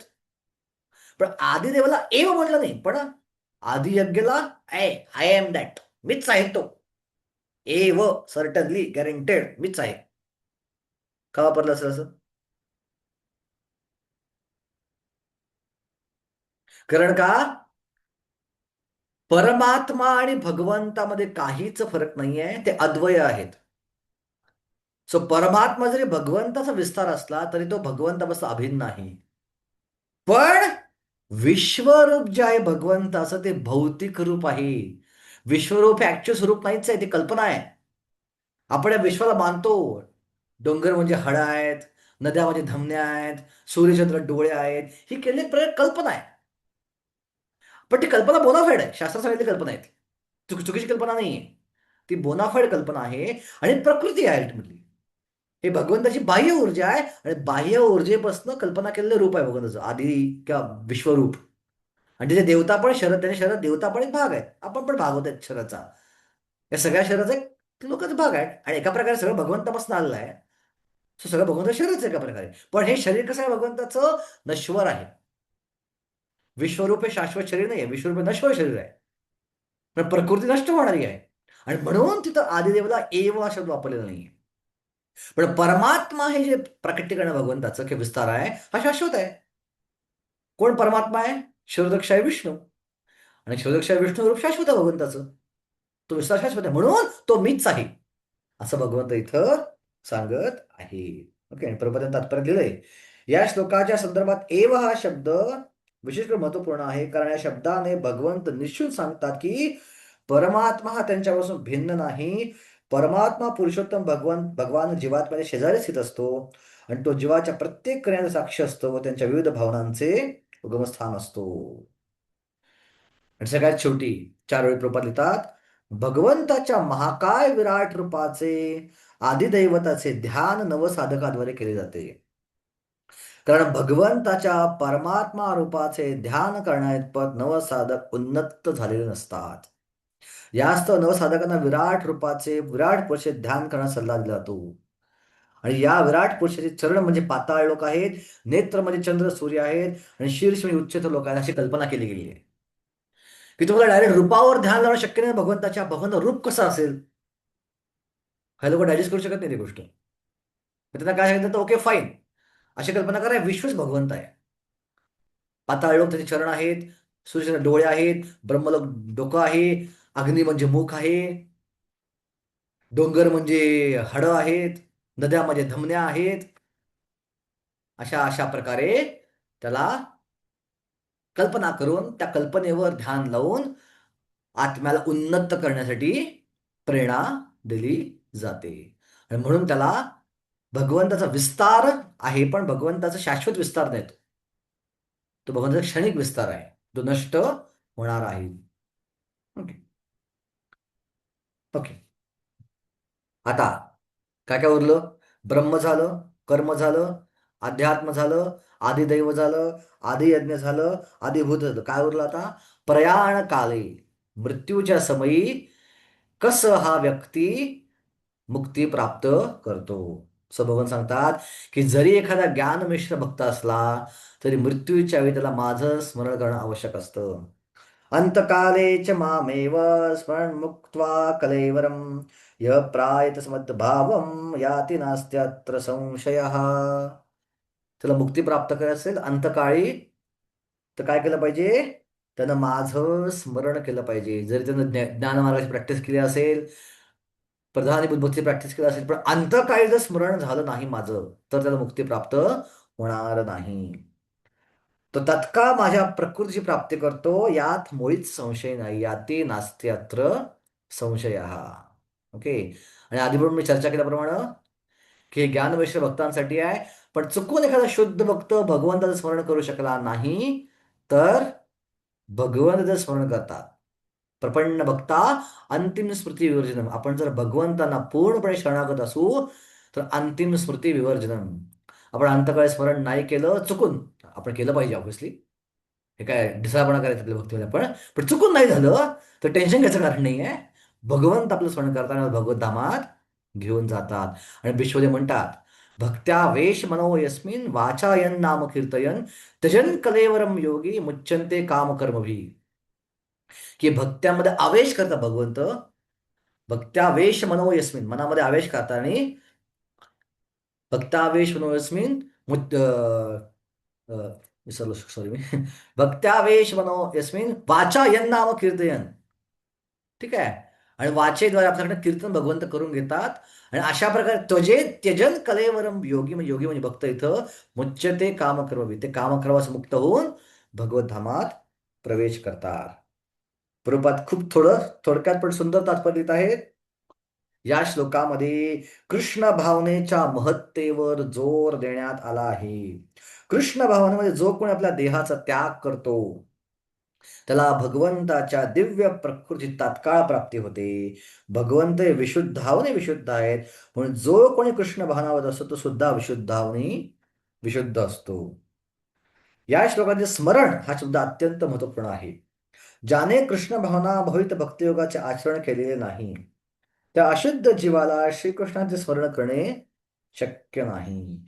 आणि म्हणून कृष्ण भावनेचे आचरण जीवनाच्या आरंभापासूनच केले पाहिजे. अंतकाळी कोणाला जीवनात सफल करायचे असेल तर त्यांच्यासाठी कृष्ण स्मरण हे अनिवार्य आहे. म्हणून मनुष्य सतत अविरतपणे हरे कृष्णा कृष्णा कृष्णा हरे हरे, हरे राम राम राम हरे हरे या महामंत्र जप केला पाहिजे.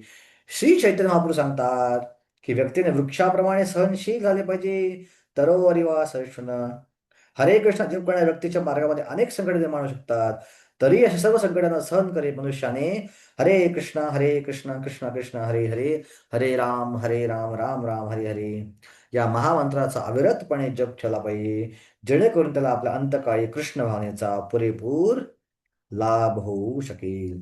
हे एकमेव तात्पर्य असायच्या 2 वेळा प्रभुपादांनी हरे कृष्ण महामंत्र कोट केलेला आहे. आतापर्यंत कुठल्या तात्पर्यात 2-2 वेळा प्रभुपादांनी तात्पर्य कोट केलेला नाहीये. सो स्मरण होणं महत्वाचं आहे. नुसतं बोलून होणार नाही हरे कृष्ण मृत्यूच्या वेळी, मनामधनं स्मरण झालं पाहिजे. आपण मृत्यूच्या वेळी बाहेरनं हरे कृष्ण बोललो, पण मनात बायकोचा विचार केला की नवऱ्याचा विचार केला, आपण नवरा बायको बोलतो पुढच्या आयुष्यात परत. सो स्मरण अंतकालेचे माम स्मरण मुक्त्वा कलेवरम, हे स्मरण फार महत्वाचं आहे. ओके. अंतकालेचे मामेव जप उक्त्वा कलेवर म्हणलेलं नाही, नुसतं बोलून होणार नाही, आत्मस्मरण. सो काही लोक म्हणतात ना मृत्यू मी बोलतो हरे कृष्ण आणि भगवद्धामात जातो, असं होत नाही.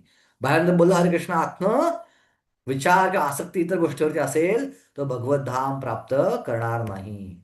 ठीक आहे. काही लोक म्हणतात महात्मा गांधी भगवद्धाम प्राप्त केलं, हे राम म्हणले मृत्यूच्या वेळी. आता म्हणले का नाही हा वादाचा मुद्दा आहे. काही लोक म्हणतात ते म्हणलेच नाहीयेत. दसराम गोष्टी स्टेटमेंटमध्ये आहेत ते म्हणलेलेच नाहीयेत. पण जरी हे राम बाहेरकडे म्हणले असते, पण आत्मरामाचं स्मरण नसतं बाहेर तरी हे राम आहे, पण आत्मस्मरण आत्म आसक्ती वेगळ्याच गोष्टीवरती आहे, तर भगवद्धाम प्राप्त होणार नाही. सो किंवा बोलून होणार नाही. चेतना पण त्या प्रकारे असली पाहिजे. ओके. यम यम वापी स्मरण भावम त्यजन्त्यन्ते कलेवरम तम तम एव ते कौन्तेय सदा तद्भाव भाविता. जर दुसऱ्या कोणत्या गोष्टी स्मरण झालं तर भगवंत म्हणतात, हे कौन्तेय, आपल्या देहाचा त्याग करत असताना मनुष्य ज्या भावाचे स्मरण करतो त्या भावाची तो निस्संदेहपणे प्राप्ती करतो. मृत्यूच्या बिकट क्षणी मनुष्य स्व कशा प्रकारे बदलतो याचे वर्णन या श्लोकामध्ये करण्यात आले आहे. जो मनुष्य मृत्यू समयी श्रीकृष्णाचे स्मरण करत आपल्या देहाचा त्याग करतो, एक मिनिट, मृत्यू समयी श्रीकृष्णाचे स्मरण करत आपल्या देहाचा त्याग करतो, त्याला भगवंताच्या दिव्य स्वभावाची प्राप्ती होते. परंतु श्रीकृष्णांव्यतिरिक्त इतर कोणत्याही गोष्टीचे स्मरण केल्यावर त्याच दिव्य स्वभावाची प्राप्ती होते. ही गोष्ट सत्य नाही, या मुद्द्यावर आपण विशेष लक्ष दिलं पाहिजे. सो या तात्पर्यात या ओळीद्वारे प्रभुपादांनी काही मायावादाचं खंडन केलेलं आहे. सो एक विशिष्ट मठ आहे, भारतातला फेमस मठ. ओके, ते काय करतात, त्यांचं तत्व आहे यतो मत ततो पथ. काही करा भगवद्धामाचा, कोणाचे स्मरण करा भगवद्धामा जाल, कुठल्याही देवते स्मरण करा भगवद्धामा जाल. येतो मत ततो पथ, जेवढे मत तेवढे मार्ग. इथं याचं खंडन क्लिअरली श्रीकृष्णाने केलेलं आहे. येतो मत ततो मत मार्ग चुकीचा आहे. ज्याचं स्मरण करा ना तेच तुम्ही बनाल. सो कोणाचं स्मरण करू नका, स्मरण फक्त माझंच करा, अन्यथा कसंही करून काही करून भगवद्धाम प्राप्त होत नाही. एवढं सोपं ते नाही आहे. ओके. अर्थात मनुष्याने आयुष्यभर केलेल्या चिंतनाचा प्रभाव त्याच्या मृत्यू समयीच्या चिंतनावर पडतो. म्हणून वर्तमान जन्मामुळे भावी जन्माची निश्चिती होत असते. जर मनुष्य आपल्या वर्तमान आयुष्यामध्ये संपूर्ण सत्वगुणी जीवन व्यतीत केले आणि सदैव कृष्ण चिंतन केले, तर त्याला मृत्यूच्या क्षणी श्रीकृष्णांच्या दिव्य स्वभावाची प्राप्ती होऊ शकेल. ओके. मग आता हे स्मरण करण्यासाठी काय करणं आवश्यक आहे? मग स्मरण तुमचं करायचं आहे मला, तर माझं युद्ध करण्याचं काम सोडून देऊ का मी, आणि केवळ तुम्ही स्मरण करत बसतो जंगलामध्ये जाऊन? असा प्रश्न अर्जुन मला पडेल. कारण भगवान म्हणले अंतकालेच मामैव स्मरण मुक्त्वा कलेवरम. मग तुमचं स्मरण करत बसतो जाऊन जंगलामध्ये जाऊन, कशाला युद्ध करत बसू? असं भगवंत म्हणतात तेवढं सोपं नाहीये जंगलात स्मरण करणं माझं. कारण ज्याच्यामध्ये रजोगुण आहे तो 24 तास स्मरण करू शकणार नाही. त्याला ऍक्टिव्हिटी करणं आवश्यक आहे. आणि म्हणून तू काय कर, तुझी ऍक्टिव्हिटीज माझं स्मरण करून कर, मग तू ऑटोमॅटिक मला प्राप्त करशील. आणि हेच भगवंत श्लोक क्रमांक 7 मध्ये सांगत आहेत. तस्मात सर्वेषु कालेषु मामनुस्मर युद्धच मयार्पितो मनोबुद्धिर मामे वैश्यसि असंशयः. म्हणून हे अर्जुना, तू माझे सदैव कृष्ण या रूपाचे स्मरण केले पाहिजे, आणि त्याचबरोबर तुला आपल्या युद्धरूपी सुधर्माचे आचरण केले पाहिजे. तुझी कर्मे मला अर्पण केल्याने आणि तुझ्या मनाला आणि बुद्धीला माझ्या ठाई स्थिर केल्याने तुला निस्संदेहपणे माझी प्राप्ती होईल. निस्संदेहपणे तुला. सो 2 गोष्टी आहेत, तुझे मन मला अर्पण कर आणि तुझी बुद्धी मला अर्पण कर. का बरं? कारण मनावर जे संस्कार असतात त्यानुसार व्यक्ती निर्णय घेतो. व्यक्तीचं वागणं कशा आधारावर ठरतं? त्याच्या मनावर ज्या प्रकारे संस्कार आहेत. ओके. सो तुझे निर्णय हे संस्कार आधारित असतात. म्हणून तुझं मन मला अर्पण कर, तुझे निर्णय माझं स्मरण करून होऊ देत, माझ्या अनुषंगाचे निर्णय होऊ देत. आणि बुद्धीद्वारे काय करतो आपण? बुद्धीचा वापर कशासाठी करतो? जिद्दीनं एखादी गोष्ट करण्यासाठी. सो डिटर्मिनेशन किंवा जिद्द हे कोणाचं लक्षण आहे? बुद्धीचं. माझं मन सांगतंय क्रिकेटची मॅच पहा, भारत अफगाणिस्तान मॅच चालू आहे, टीव्हीवर लागली आहे, मॅच पहा. पण बुद्धी काय सांगते आहे? नाही नाही, भक्तिशास्त्री क्लास आहे. जरी प्रभूजी बोर बोलतात, कंटाळा येतो ऐकायला, तरी पण मला ऐकलं पाहिजे. भक्तिशास्त्र क्लास ऐकला नाही कदाचित मला पेपर व्यवस्थित देता येणार नाही, आणि पेपर दिल्याने मला डिग्री मिळणार नाही व्यवस्थित. सो बुद्धी सांगते थोडी मॅच बाजूला ठेव आणि जरी कंटाळवाणा क्लास आहे गीतेवरचा तरी पण ऐकला पाहिजे, ऐक येऊन. सो डिटर्मिनेशन किंवा जिद्द हे बुद्धीचं काम आहे. सो निर्णय क्षमता पण मला अर्पण कर, आणि जिद्द जिद्द वापरून पण माझं स्मरण कर. निर्णय घे माझं स्मरण करण्याचा, आणि ते करण्याची लागणारी जिद्द जी आहे ती बुद्धीवर आधारित आहे. ती बुद्धी पण तू त्यासाठीच वापर. ह्याला म्हणतात मया अर्पितो मनोबुद्धी. आणि असं केलं तर या दोन्ही गोष्टी वापर माझ्यामध्ये लावलास तू, तर निश्चितपणे तू माझी प्राप्ती करशील. पण मनाला भगवंताच्या सेवेत लावणं सोपी गोष्ट आहे का? किंवा बुद्धीला भगवंताच्या सेवेत लावणं सोपी गोष्ट आहे का? नाही सोपी गोष्ट आहे. जोपर्यंत ती निष्ठा स्तरावर जाणार नाही तोपर्यंत मनाला सेवेत लावता येणार भगवंताच्या फार आवड आहे. अनर्थ निवृत्ती स्तरावरती मन प्रचंड विचलित होतं. आपल्या सकाळचा जप आठवा, किती भरकटतं मन. कुठं कुठं जातं मन. येस गोकुलानंद प्रभू, तुझं मन असतं 100% जपामध्ये का भरकटतं? गोलोकानंद प्रभू, भर भरकटतं रोज. कुठल्या गोष्टीमध्ये भरकटतं? बऱ्याचशा गोष्टी. कामाच्या गोष्टी, ऑफिसमधल्या कामाच्या गोष्टी, घरातल्या गोष्टी, टेन्शन्स, प्रेशर्स, भरकटच आपलं मन. सो साधना भक्ती म्हणजे काय? साधना स्तरावरती मनाला भगवंताच्या सेवेत लावायची अपेक्षा नाहीच आहे भगवंताची, की आपल्या आचार्याची अपेक्षा नाहीच आहे. म्हणून व्याख्या कशी केली आहे साधना स्तरावरची? ऋषिकेण ऋषिकेश सेवनम भक्ती रुच्यते. आपल्या इंद्रियांना आता भगवंताच्या सेवेत लावा. मन सांगते सेवा करू नकोस, पण इंद्रियांनी सेवा केली पाहिजे. मी भगवंताची आरती करतोय आणि मन भरकटलंय, हरकत नाही, आरती करत राहा. इंद्रियांना भगवंताच्या सेवेत लागू दे. ओके, माझं मन जेव्हा करता भरकटू दे, हरकत नाही. पण जिभेला आणि कानाला तरी भगवंताच्या सेवेत लाव. हाताला तरी भगवंताच्या सेवेत लाव. भगवंताच्या हातात माळ घे, हात सेवेत लागला भगवंताच्या, जीभ लागली भगवंताच्या सेवेत, आणि कान भगवंताच्या सेवेत लागू देत.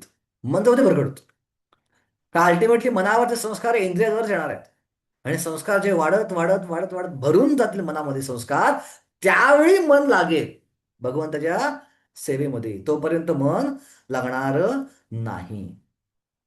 Okay okay. मग आता हाच प्रश्न जे आता आपण चर्चा केली तोच प्रश्न अर्जुना पडेल, की माझं मन फार विचलित होते. आणि अर्जुन आधी म्हणलेलं आहे चंचला मन कृष्णा परमाते बल दृढम. पण जरी भगवंत सांगितलं होतं सोल्युशन तरी विसरला अर्जुन, की कसं मनाला मी भगवंताच्या सेवेत लावू. नक्की हे करणं सोपं नाहीये, कसं करता येईल. ओके. सो भगवंत म्हणतात अभ्यास योग युक्तेन चेतसा नान्यगामिना परमं पुरुषं दिव्यं याति पार्थानुचिंतयन्. काय केलं पाहिजे? अभ्यास केला पाहिजे. मला माहिती आहे मन लागणार नाही, सोपं नाही मन लागणं, पण आपण प्रॅक्टिस केली पाहिजे. अभ्यास योग युक्तेनं. हे पार्था, आपले मन विचलित न होऊ देता त्याला माझ्या निरंतर स्मरणामध्ये युक्त कर. थोडक्यात काय, जेव्हा मन विचलित होईल त्याला खेचून घे आणि परत खेचून घेऊन त्याला माझ्या स्मरणामध्ये लाव. माझे असे करून जो माझे परमपुरुषाचे ध्यान करतो तो निश्चितपणे माझी प्राप्ती करतो. सो मनाला भगवंताच्या सेवेत लावायचं असेल तर काय केलं पाहिजे? वारंवार प्रॅक्टिस केली पाहिजे. एक दिवस करून होणार नाही, डिकेड्स मध्ये केलं पाहिजे.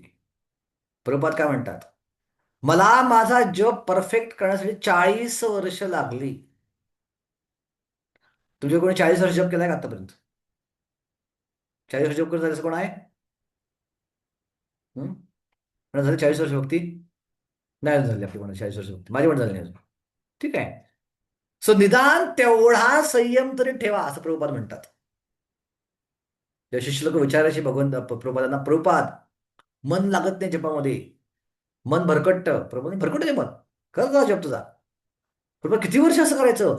मला 40 वर्ष लागली परफेक्ट करायला, तुला तेवढं तर संयम ठेव. आता प्रभुपाद, ऑफकोर्स प्रभुपादाची लीला आहे ही. भगवंत प्रबोधाकडे असं घडवून आणतात जेणेकरून आपल्यासारख्या साधकांना एक धडा मिळावा म्हणून. पण त्यांच्यासारख्या लिलेमध्ये जर 40 वर्ष लागली तर आपल्याला केवढी वर्ष लागतील? सापडण्याची चिंता करता कामा नये. कान आणि मन भगवंताच्या सेवेत लावा. बाकी कान आणि जीभ भगवंताच्या सेवेत लावली पाहिजे. मनाचा विचार आपण न करता आपली क्रिया, मन ऑटोमॅटिक कधीतरी मार्गावरती येईल. ओके. प्रभुपाद म्हणतात तात्पर्यात, या श्लोकात भगवान श्रीकृष्णाचे स्मरण करण्यावर जोर दिला आहे.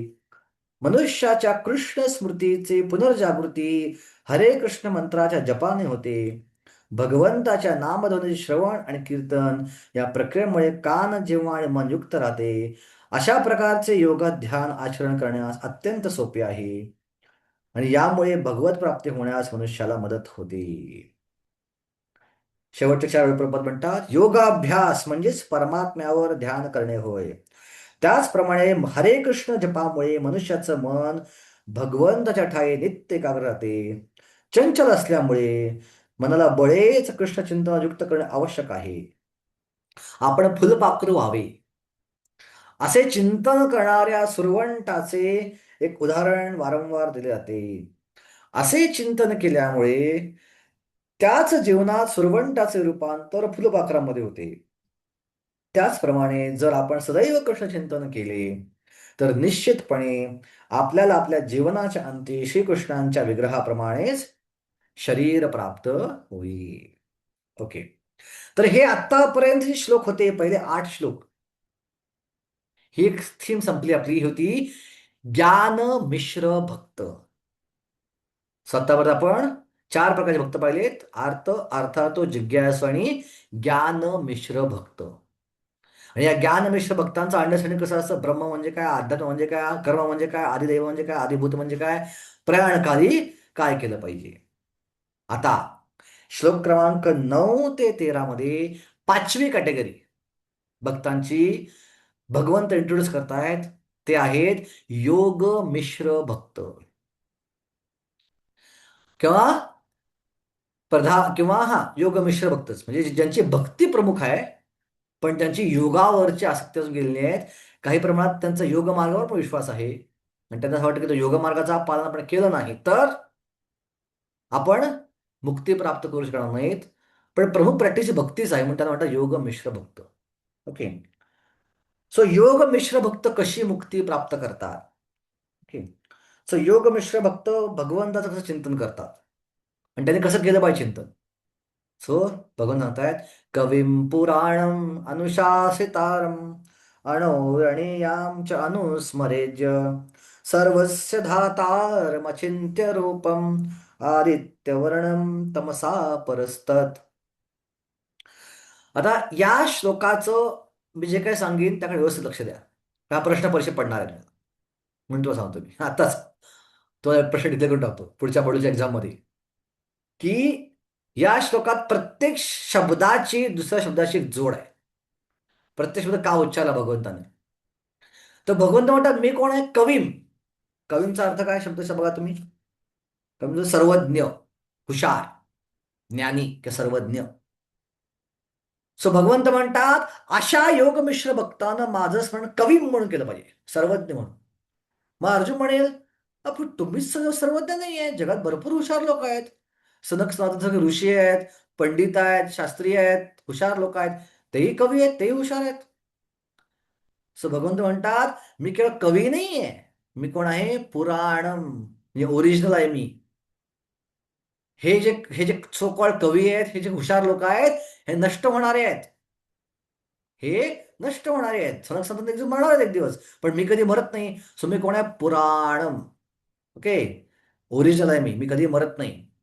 सो अर्जुन म्हणलं की मग पुराणम किंवा ओरिजिनल म्हणजे परमात्मा आहात तुम्ही. सो परमात्मा न्यूट्रल व्यक्ती असतो आणि न्यूट्रल व्यक्ती हा जो आहे हा काय असं आदान प्रदान करत नाही लोकांबरोबर. सो तुमचं परमात्मा रूपात चिंतन केलं पाहिजे का आम्ही योगमेश्वर भक्तांनी? म्हणजे नाही नाही नाही नाही असं अजिबात नाहीये. मी कृपाळू भगवान पण आहे, अनुशासितारम. परमात्मा कसा आहे? परमात्मा इंटरफेअर करत नाही आपल्या फ्री विल मध्ये कधीच. पण भगवंत हे इंटरफेअर करतात आपल्या फ्री विल मध्ये जर आपण भक्ती केली तर. अनुशासितारम, मी नियंत्रक आहे, मी कंट्रोल करणार आहे. ओके. एखादा व्यक्ती जर भक्त नसेल आणि त्याला सिगरेट प्यायची इच्छा निर्माण झाली तर परमात्मा इंटरफेअर करत नाही, तर जातो सिगरेट घेतो आणि पितो. कॉन्सिक्वेन्सेसच्या हातात नसतात, परिणाम त्याच्या हातात नसतात.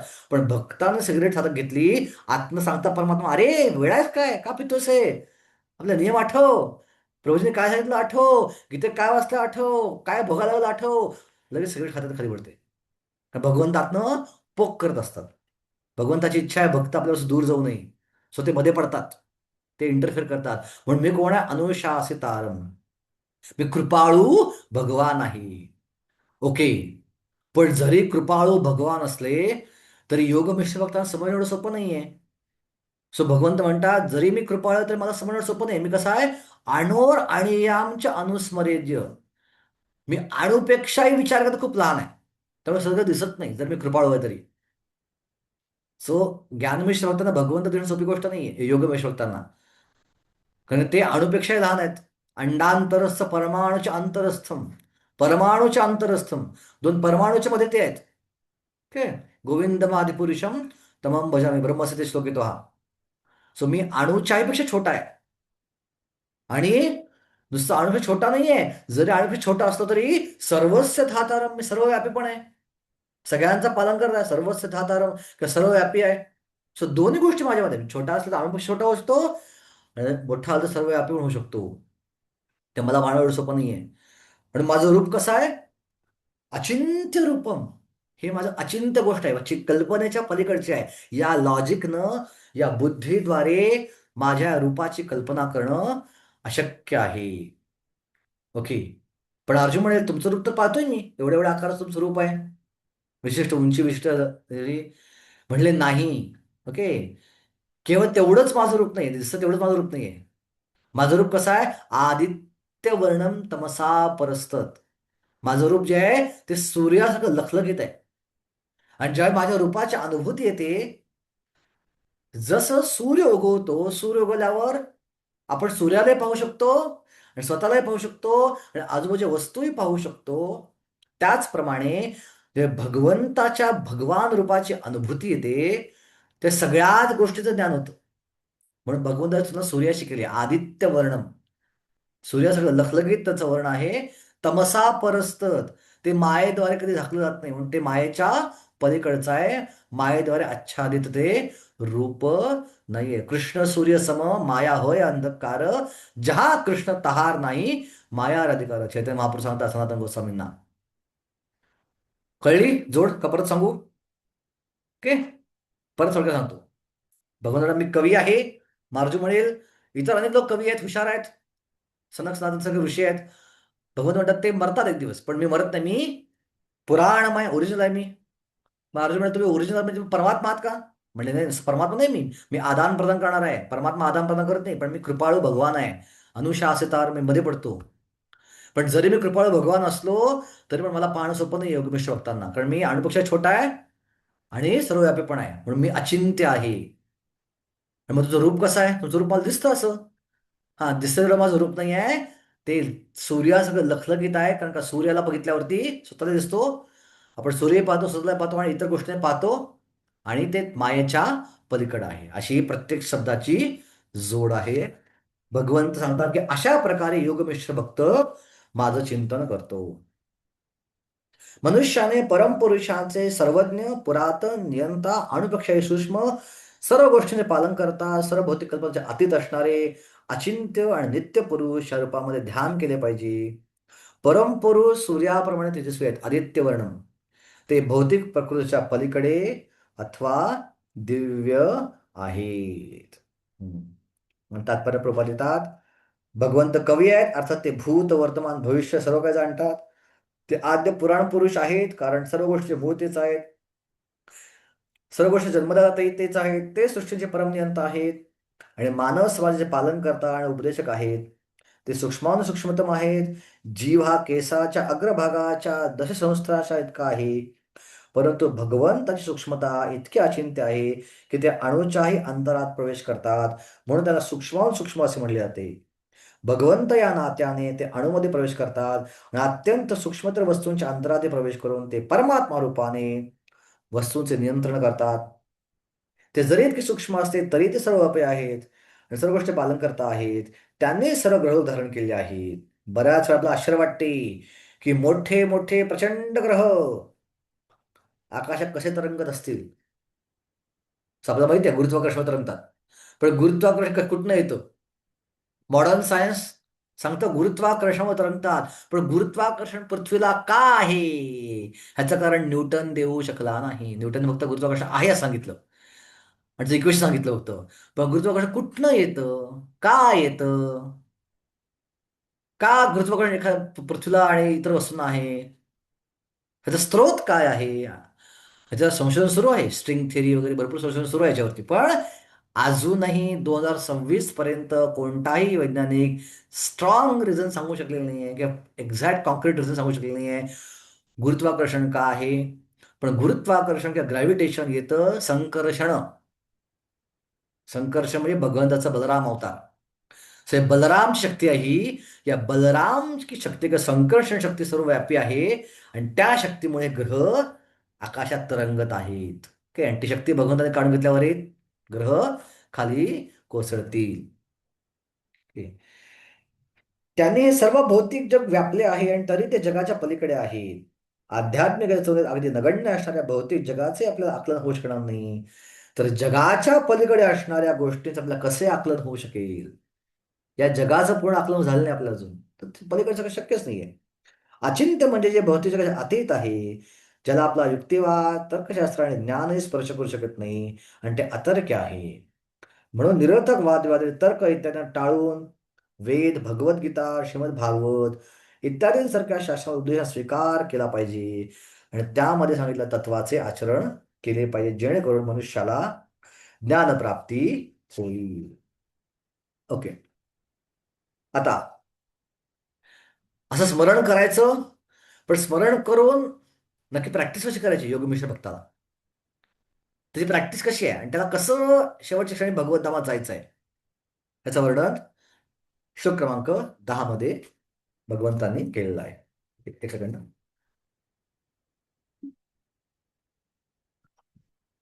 प्रयाण काले मनसाचलेन भक्त्या युक्तो योग बलेन चैव भ्रुवोर्मध्ये प्राणम आवेश्य सम्यक सतम परम पुरुषमुपैति दिव्यम.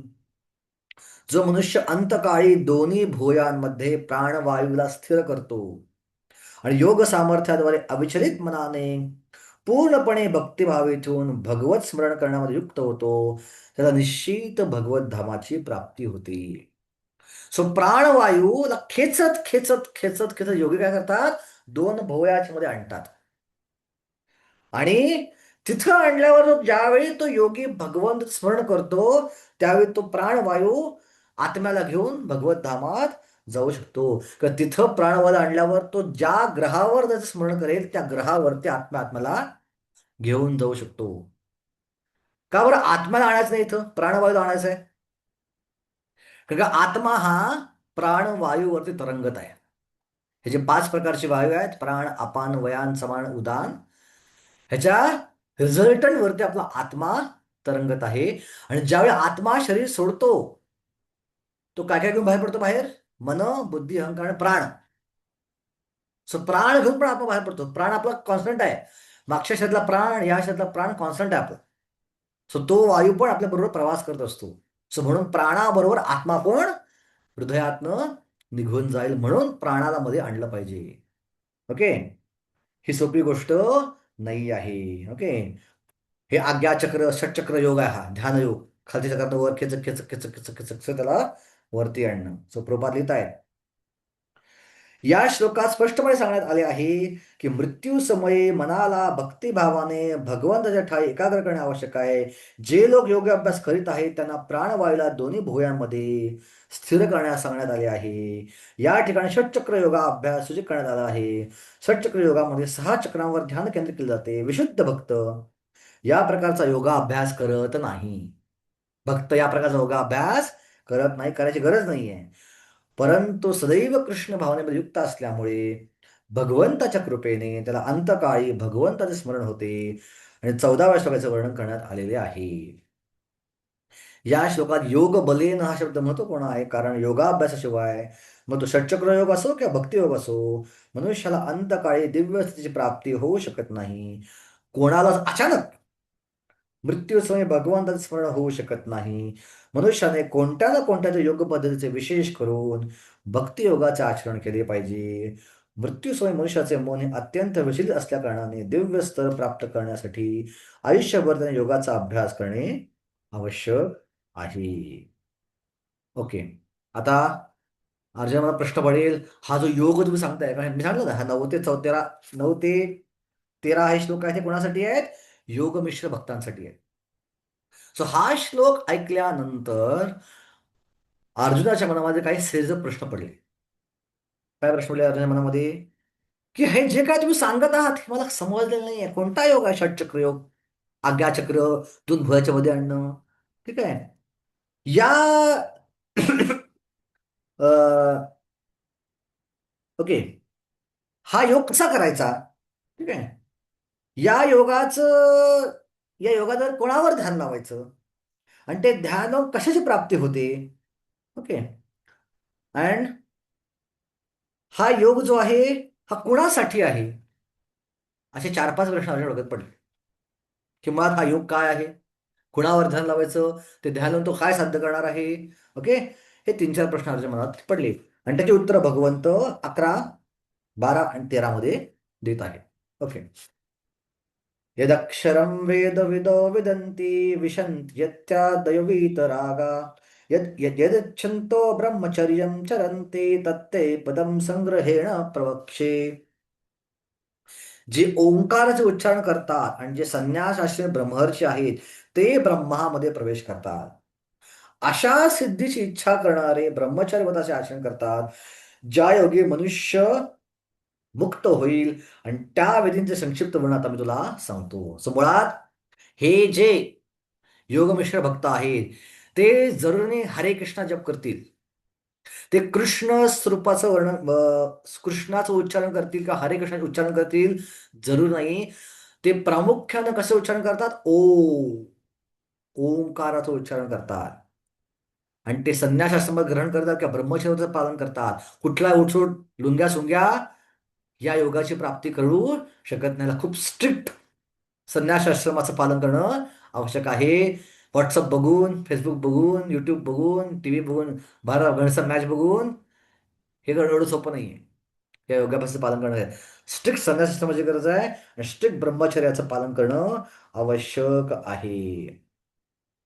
सो प्रभुपादांनी थोडंसं ब्रह्मचर्याचं गुणगान केलेलं आहे. सोबत या या श्लोकात काय सांगितले? ते कुठल्या गोष्टीवर ध्यान लावतात? ओमवरती ध्यान लावतात. ते कृष्ण रूपावर ध्यान लावत नाही. ओके.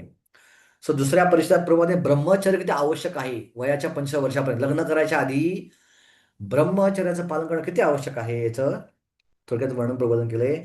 वैदिक संस्कृतीमध्ये विद्यार्थ्याला बालपणापासूनच ओंकाराचे उच्चारण आणि ब्रह्मचर्य व्रताचे पालन करीत आध्यात्मिक गुरुबर राहून निर्विशेष ब्रह्माचे ज्ञान प्राप्त करण्यास शिकवले जाते.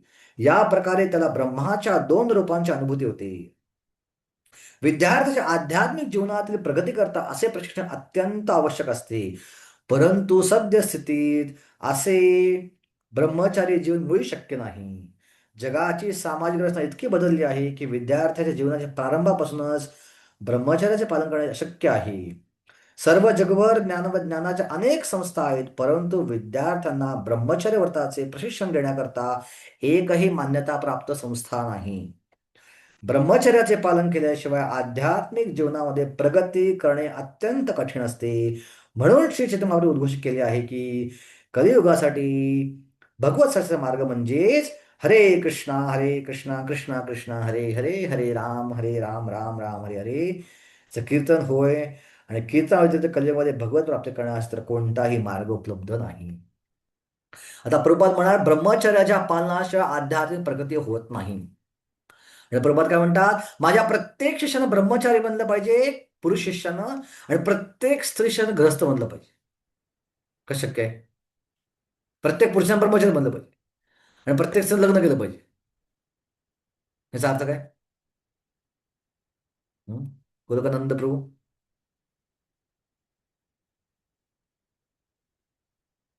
काय अर्थ आहे याचा? त्या पर्टिक्युलर एज पर्यंत ब्रह्मचारी राहावं पुरुषांनी. आणि नाही, पण असं प्रभात म्हटलेले आहेत की प्रत्येक देश पण राहावा, प्रत्येक पुरुष ब्रह्मचारी झाला पाहिजे आणि प्रत्येक स्त्रीने लग्न केलं पाहिजे. एखादी वेळा फक्त म्हणजे बरोबर नसतं. फक्त कृष्ण भावनाभावित मूल होईपर्यंत आणि हा, त्यानंतर बरोबर. सो प्रत्येक पुरुषानं ब्रह्मचर्य राहणं म्हणजे गृहस्थ ब्रह्मचर्य व्हावं किंवा गृहस्थ संन्यासी व्हावं. सो जो पुरुष लग्न करून गृहस्थ आश्रमाच्या नियमांचं पालन करतो, थोडक्यात ही जी काम वासना आहे केवळ संतती प्राप्तीसाठीच वापरतो, तो गृहस्थ आश्रमात म्हणजे ब्रह्मचारी. तो ब्रह्मचारीच आहे. जो लग्न या काळाशी करतो आणि ती जी वासना आहे त्याचा वापर फक्त प्रजननासाठी करतो, तो ब्रह्मचारी आहे. तो संन्यासी आहे. गृहस्थ असून तो संन्यासी आहे. तर आपली सगळी शक्ती तो फक्त भगवत स्मरणामध्ये वापरतोय. पण याच्या उलट जो ब्रह्मचारी राहून स्त्रियांचं चिंतन करतो, तो ब्रह्मचारी असून ब्रह्मचारी नाहीये. एका प्रकारे बाहेर लग्न करत नाहीये, बाहेर स्त्रीबरोबर राहत नाहीये, मंदिरात राहतोय, पण डोक्यामध्ये विचार चाललाय कसं एन्जॉय करेन. त्याला वाटतं मर्कट वैरागी किंवा मिथ्याचारी, जो एका प्रकारे राहूनही नसल्यापैकी आहे. सो जे ब्रह्मचारी आहे, जे गृहस्थ आहे, निष्काम सगळे ब्रह्मचारीच आहे एका प्रकारे, जर ते या नियमांचं पालन करत असतील तर. ओके. सर्वद्वाराणि संयम्य मनोहृदि निरुद्ध च मूर्धनि आधाय आत्मनः प्राणमास्थित योग धारणम. सर्व इंद्रियांच्या क्रियांपासून निवृत्त होणे म्हणजेच योग अवस्था किंवा योग धारणा होय. इंद्रियांचे सर्व द्वारे संयमित करून मनाला हृदयामध्ये आणि मस्तकात प्राणवायूला स्थिर करून मनुष्याला स्वतःला योगामध्ये स्थिर करतो. किती अवघड पद्धती आहे ना. सगळी द्वार बंद करायची आहेत. 9 द्वार आहेत. 2 डोळे, 2 कान, 2 नाकपुड्या, 6 झाल्या, तोंड 7 झालं, आणि 2 आपले घाण सोडणारी इंद्रिय, ही 9 इंद्रिय झाली. या 9ला बंद करायचं आहे. मनाला हृदयात आणि प्राणवाला मस्तकात. सोपी गोष्ट आहे का? फार अवघड. प्रभात काय म्हणतात? तथापि पूर्वी सांगितल्याप्रमाणे ही पद्धती या युगामध्ये व्यवहार्य नाही. सहज आणि सर्वोत्तम पद्धती म्हणजेच कृष्ण भावना होय. जर मनुष्याने सदैव भक्तीद्वारे आपल्या मनुष्य कृष्णाला एकत्र केले तर त्याला समादिष्ट होणे अत्यंत सुलभ आहे. सो महाप्रभूने आपल्याला खूप कृपा देऊन ठेवली आहे. बाबा करायला जाऊ नका, हरे कृष्ण जपा आणि भगवत धामात जावा. सुखण फार सोपं आहे. ओके. आता आपण क्रिया बघितली. उच्चारण कसं करतात? ओमचं. क्रिया कशी आहे? सगळे दरवाजे बंद करा, मनाला हृदयात आणि वायूला इथं आणा. ही झाली क्रिया. आता पुढे काय सांगितलं शेवटच्या श्लोकात? ओम इत्याक्षरम ब्रह्म व्यवहारन माम अनुस्मरन य प्रायते त्यजेन देहम स याति परमाम गतिम. योग अभ्यासामध्ये स्थिर झाल्यावर परम पवित्र ओंकाराचे उच्चारण करीत जर कोणी भगवंताचे स्मरण केले आणि आपल्या देहाचा त्याग केला तर निश्चित आध्यात्मिक लोकांची प्राप्ती होती. ओके. सो परमाम गतीम. सो मुळात अशा प्रकारे प्राण आणून जर ओमचं उच्चारण केलं, पण चिंतन कोणाचं केलं? ओम म्हणजे काय? भगवंतच आहे. भगवंत बस ओम अभिन्न आहे असं चिंतन केलं तर असा व्यक्ती परम गतीला म्हणजे आध्यात्मिक जगात जातो. पण आध्यात्मिक जगात हा जो भक्त आहे, हा भगवंताची शुद्ध सेवा करत नाही. विशुद्ध सेवेत साख्य, दास्य, माधुर्य आणि वात्सल्य रसात सेवा करत नाही. हा फक्त सुख ऐश्वर्युक्त मुक्ती प्राप्त करतो, सालोक्य मुक्ती प्राप्त करतो. तो सालोक्य मुक्ती प्राप्त करतो. परमाम गती म्हणजे सालोक्य मुक्तीत. पण सालोक्य जरी असला, एका ग्रहावर राहत असला भगवंताच्या, तरी भगवंताच्या सेवेत नसतो. म्हणून अशा प्रकारची मुक्ती भक्त लोक त्याग करतात. पंचविधा मुक्तीचा करे भक्तगण, फाल्गू करी मुक्ती देखील नरकेर सम. आणि म्हणून ते श्लोक येतात सगळे की मत्सेवया प्रतितम ते सालोक्यादि चतुष्टयू निश्चंती सेवया पूर्णा कुतो अन्य काल उपलतम. की माझे भक्त 4 प्रकारच्या मुक्तीचा त्याग करतात, तर जे काल विप्लुतम आहे, जे जे स्वर्ग ग्रह आहे त्याची प्राप्ती करायला कशा जातील? ते तर ते सोडूनच देतात. त्याचा विचार पण ते करायला जात नाही. ओके.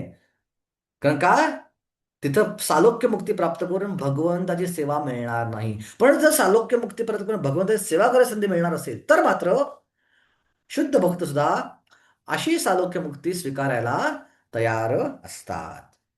तर अशा प्रकारे हा योगमिश्र भक्त कसं भगवंतांचा विचार करतो, कसं भगवंताचं स्मरण करतो, कशी प्रॅक्टिस आहे आणि कसा ओमचं उच्चारण करून भगवंताचा विचार करून तो त्याला भगवत धामात घेऊन जातो.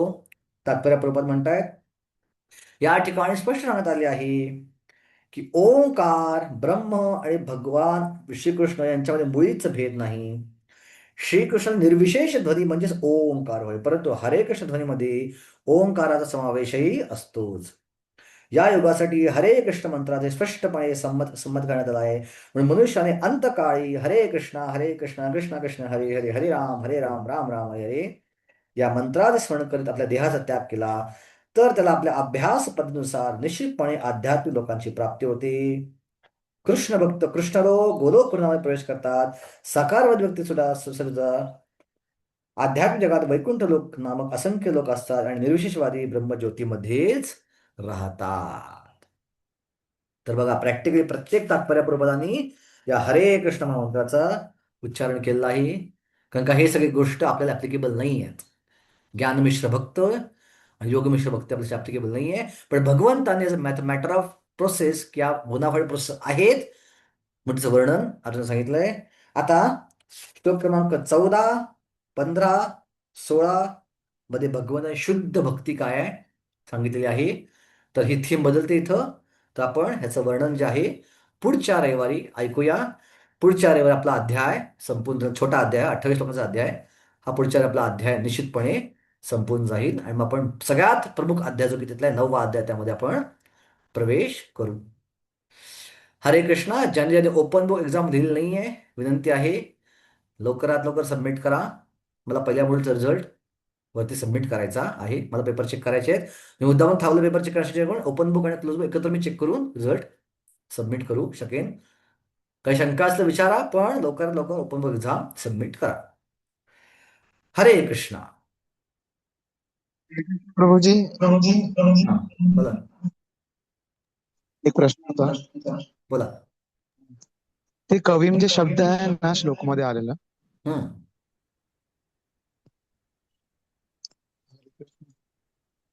हरे कृष्णा. आवाज येतो प्रभूजी माझा?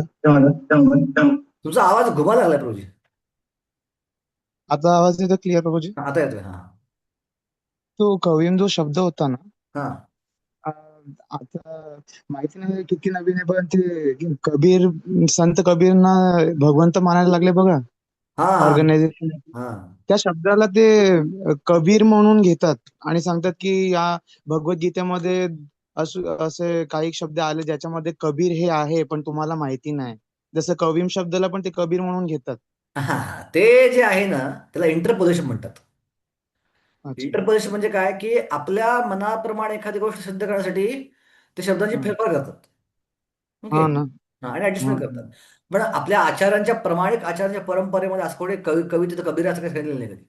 ठीक आहे. हा तेच ना. आपण ते स्वीकारू शकत नाही. बरोबर बरोबर. हम्म. 11व्या अध्यायामध्ये पण त्यांनी काहीतरी श्लोकला कोट केलेला आणि सांगतात की ह्याच्यामध्ये असं आहे अहो असं असं प्रभूजी म्हणतात. ओशोची फिलॉसॉफी काय आहे संभोग से समाधी. बरोबर. हा हा. ओशो आपली फिलॉसॉफी सिद्ध करतो गीतेच्या आधारावरती. अच्छा. तिसऱ्या अध्यायातला सदृशा चेते स्वस्ता प्रकृती ज्ञानापी प्रकृती यांती भूताने निग्रह किम करिष्यति. की तुझी हम्म. प्रकृती आहे सेक्स करायची तर निग्रह करून काय फायदा आहे. कर अनलिमिटेड सेक्स. अच्छा. त्याचा अर्थ वेगळा आहे. अरे. कॉन्टेक्स्ट वेगळा आहे. कुठल्या कॉन्टेक्स्ट बोललाय कुठल्या कोणी कोट करतोय ओशो आणि आपली फिलॉसॉफी सिद्ध करतोय. सो गीता कशी आहे गीता एक कल्पवृक्ष असल्यापैकी कुठलाही श्लोक कोणी आपली फिलॉसॉफी सिद्ध करू शकतो. हम्म. ठीक आहे. सो म्हणून परंपरेला महत्व आहे. भगवान सांगतात परंपरेत ऐका उलट पलट काय ऐकायचं गुरुशक्ती नका. परंपरा. ओके. हा याचा अर्थ आहे. बरोबर प्रभूजी. हम्म. हरे कृष्ण प्रभूजी. हम्म. बोला. प्रभूजी तुम्ही आता हे 9व्या श्लोकाचं सांगितलं होतं की प्रत्येक शब्दाचा दुसऱ्या शब्दाशी लिंक आहे. तर हम्म. आपल्याला त्याचा अर्थ लिहायचा असेल तर थोडक्यात म्हणजे कसं करायचं त्याला? प्रत्येक शब्दाचा अर्थच लिहायचे नाही की नाही प्रभुपादांना आता काय? असं लिहायचं इथं की ओके भगवंत मी कवी आहे मार्जुन विचारेल तुम्ही कवी तर इतर पण लोक कवी आहेत मग तुमच्यामध्ये विशेष काय आहे. भगवंत सांगतात नुसतं कवी नाही पुराण पण आहे. मार्जुन तुम्ही पुराण आम्ही परमात्मात का नुसतं परमात्मा नाही मी अनुशासनावर पण आहे का मी आदान प्रदान करतो परमात्मा आदान प्रदान करते असं प्रकारे लिहायचं पाहिजे. ओके. धन्यवाद प्रभू. हम्म. हरे कृष्णा। श्रील प्रभुपाद की जय, भगवद गीता की जय। जय थँक्यू। हरे कृष्णा. थँक्यू प्रभूजी.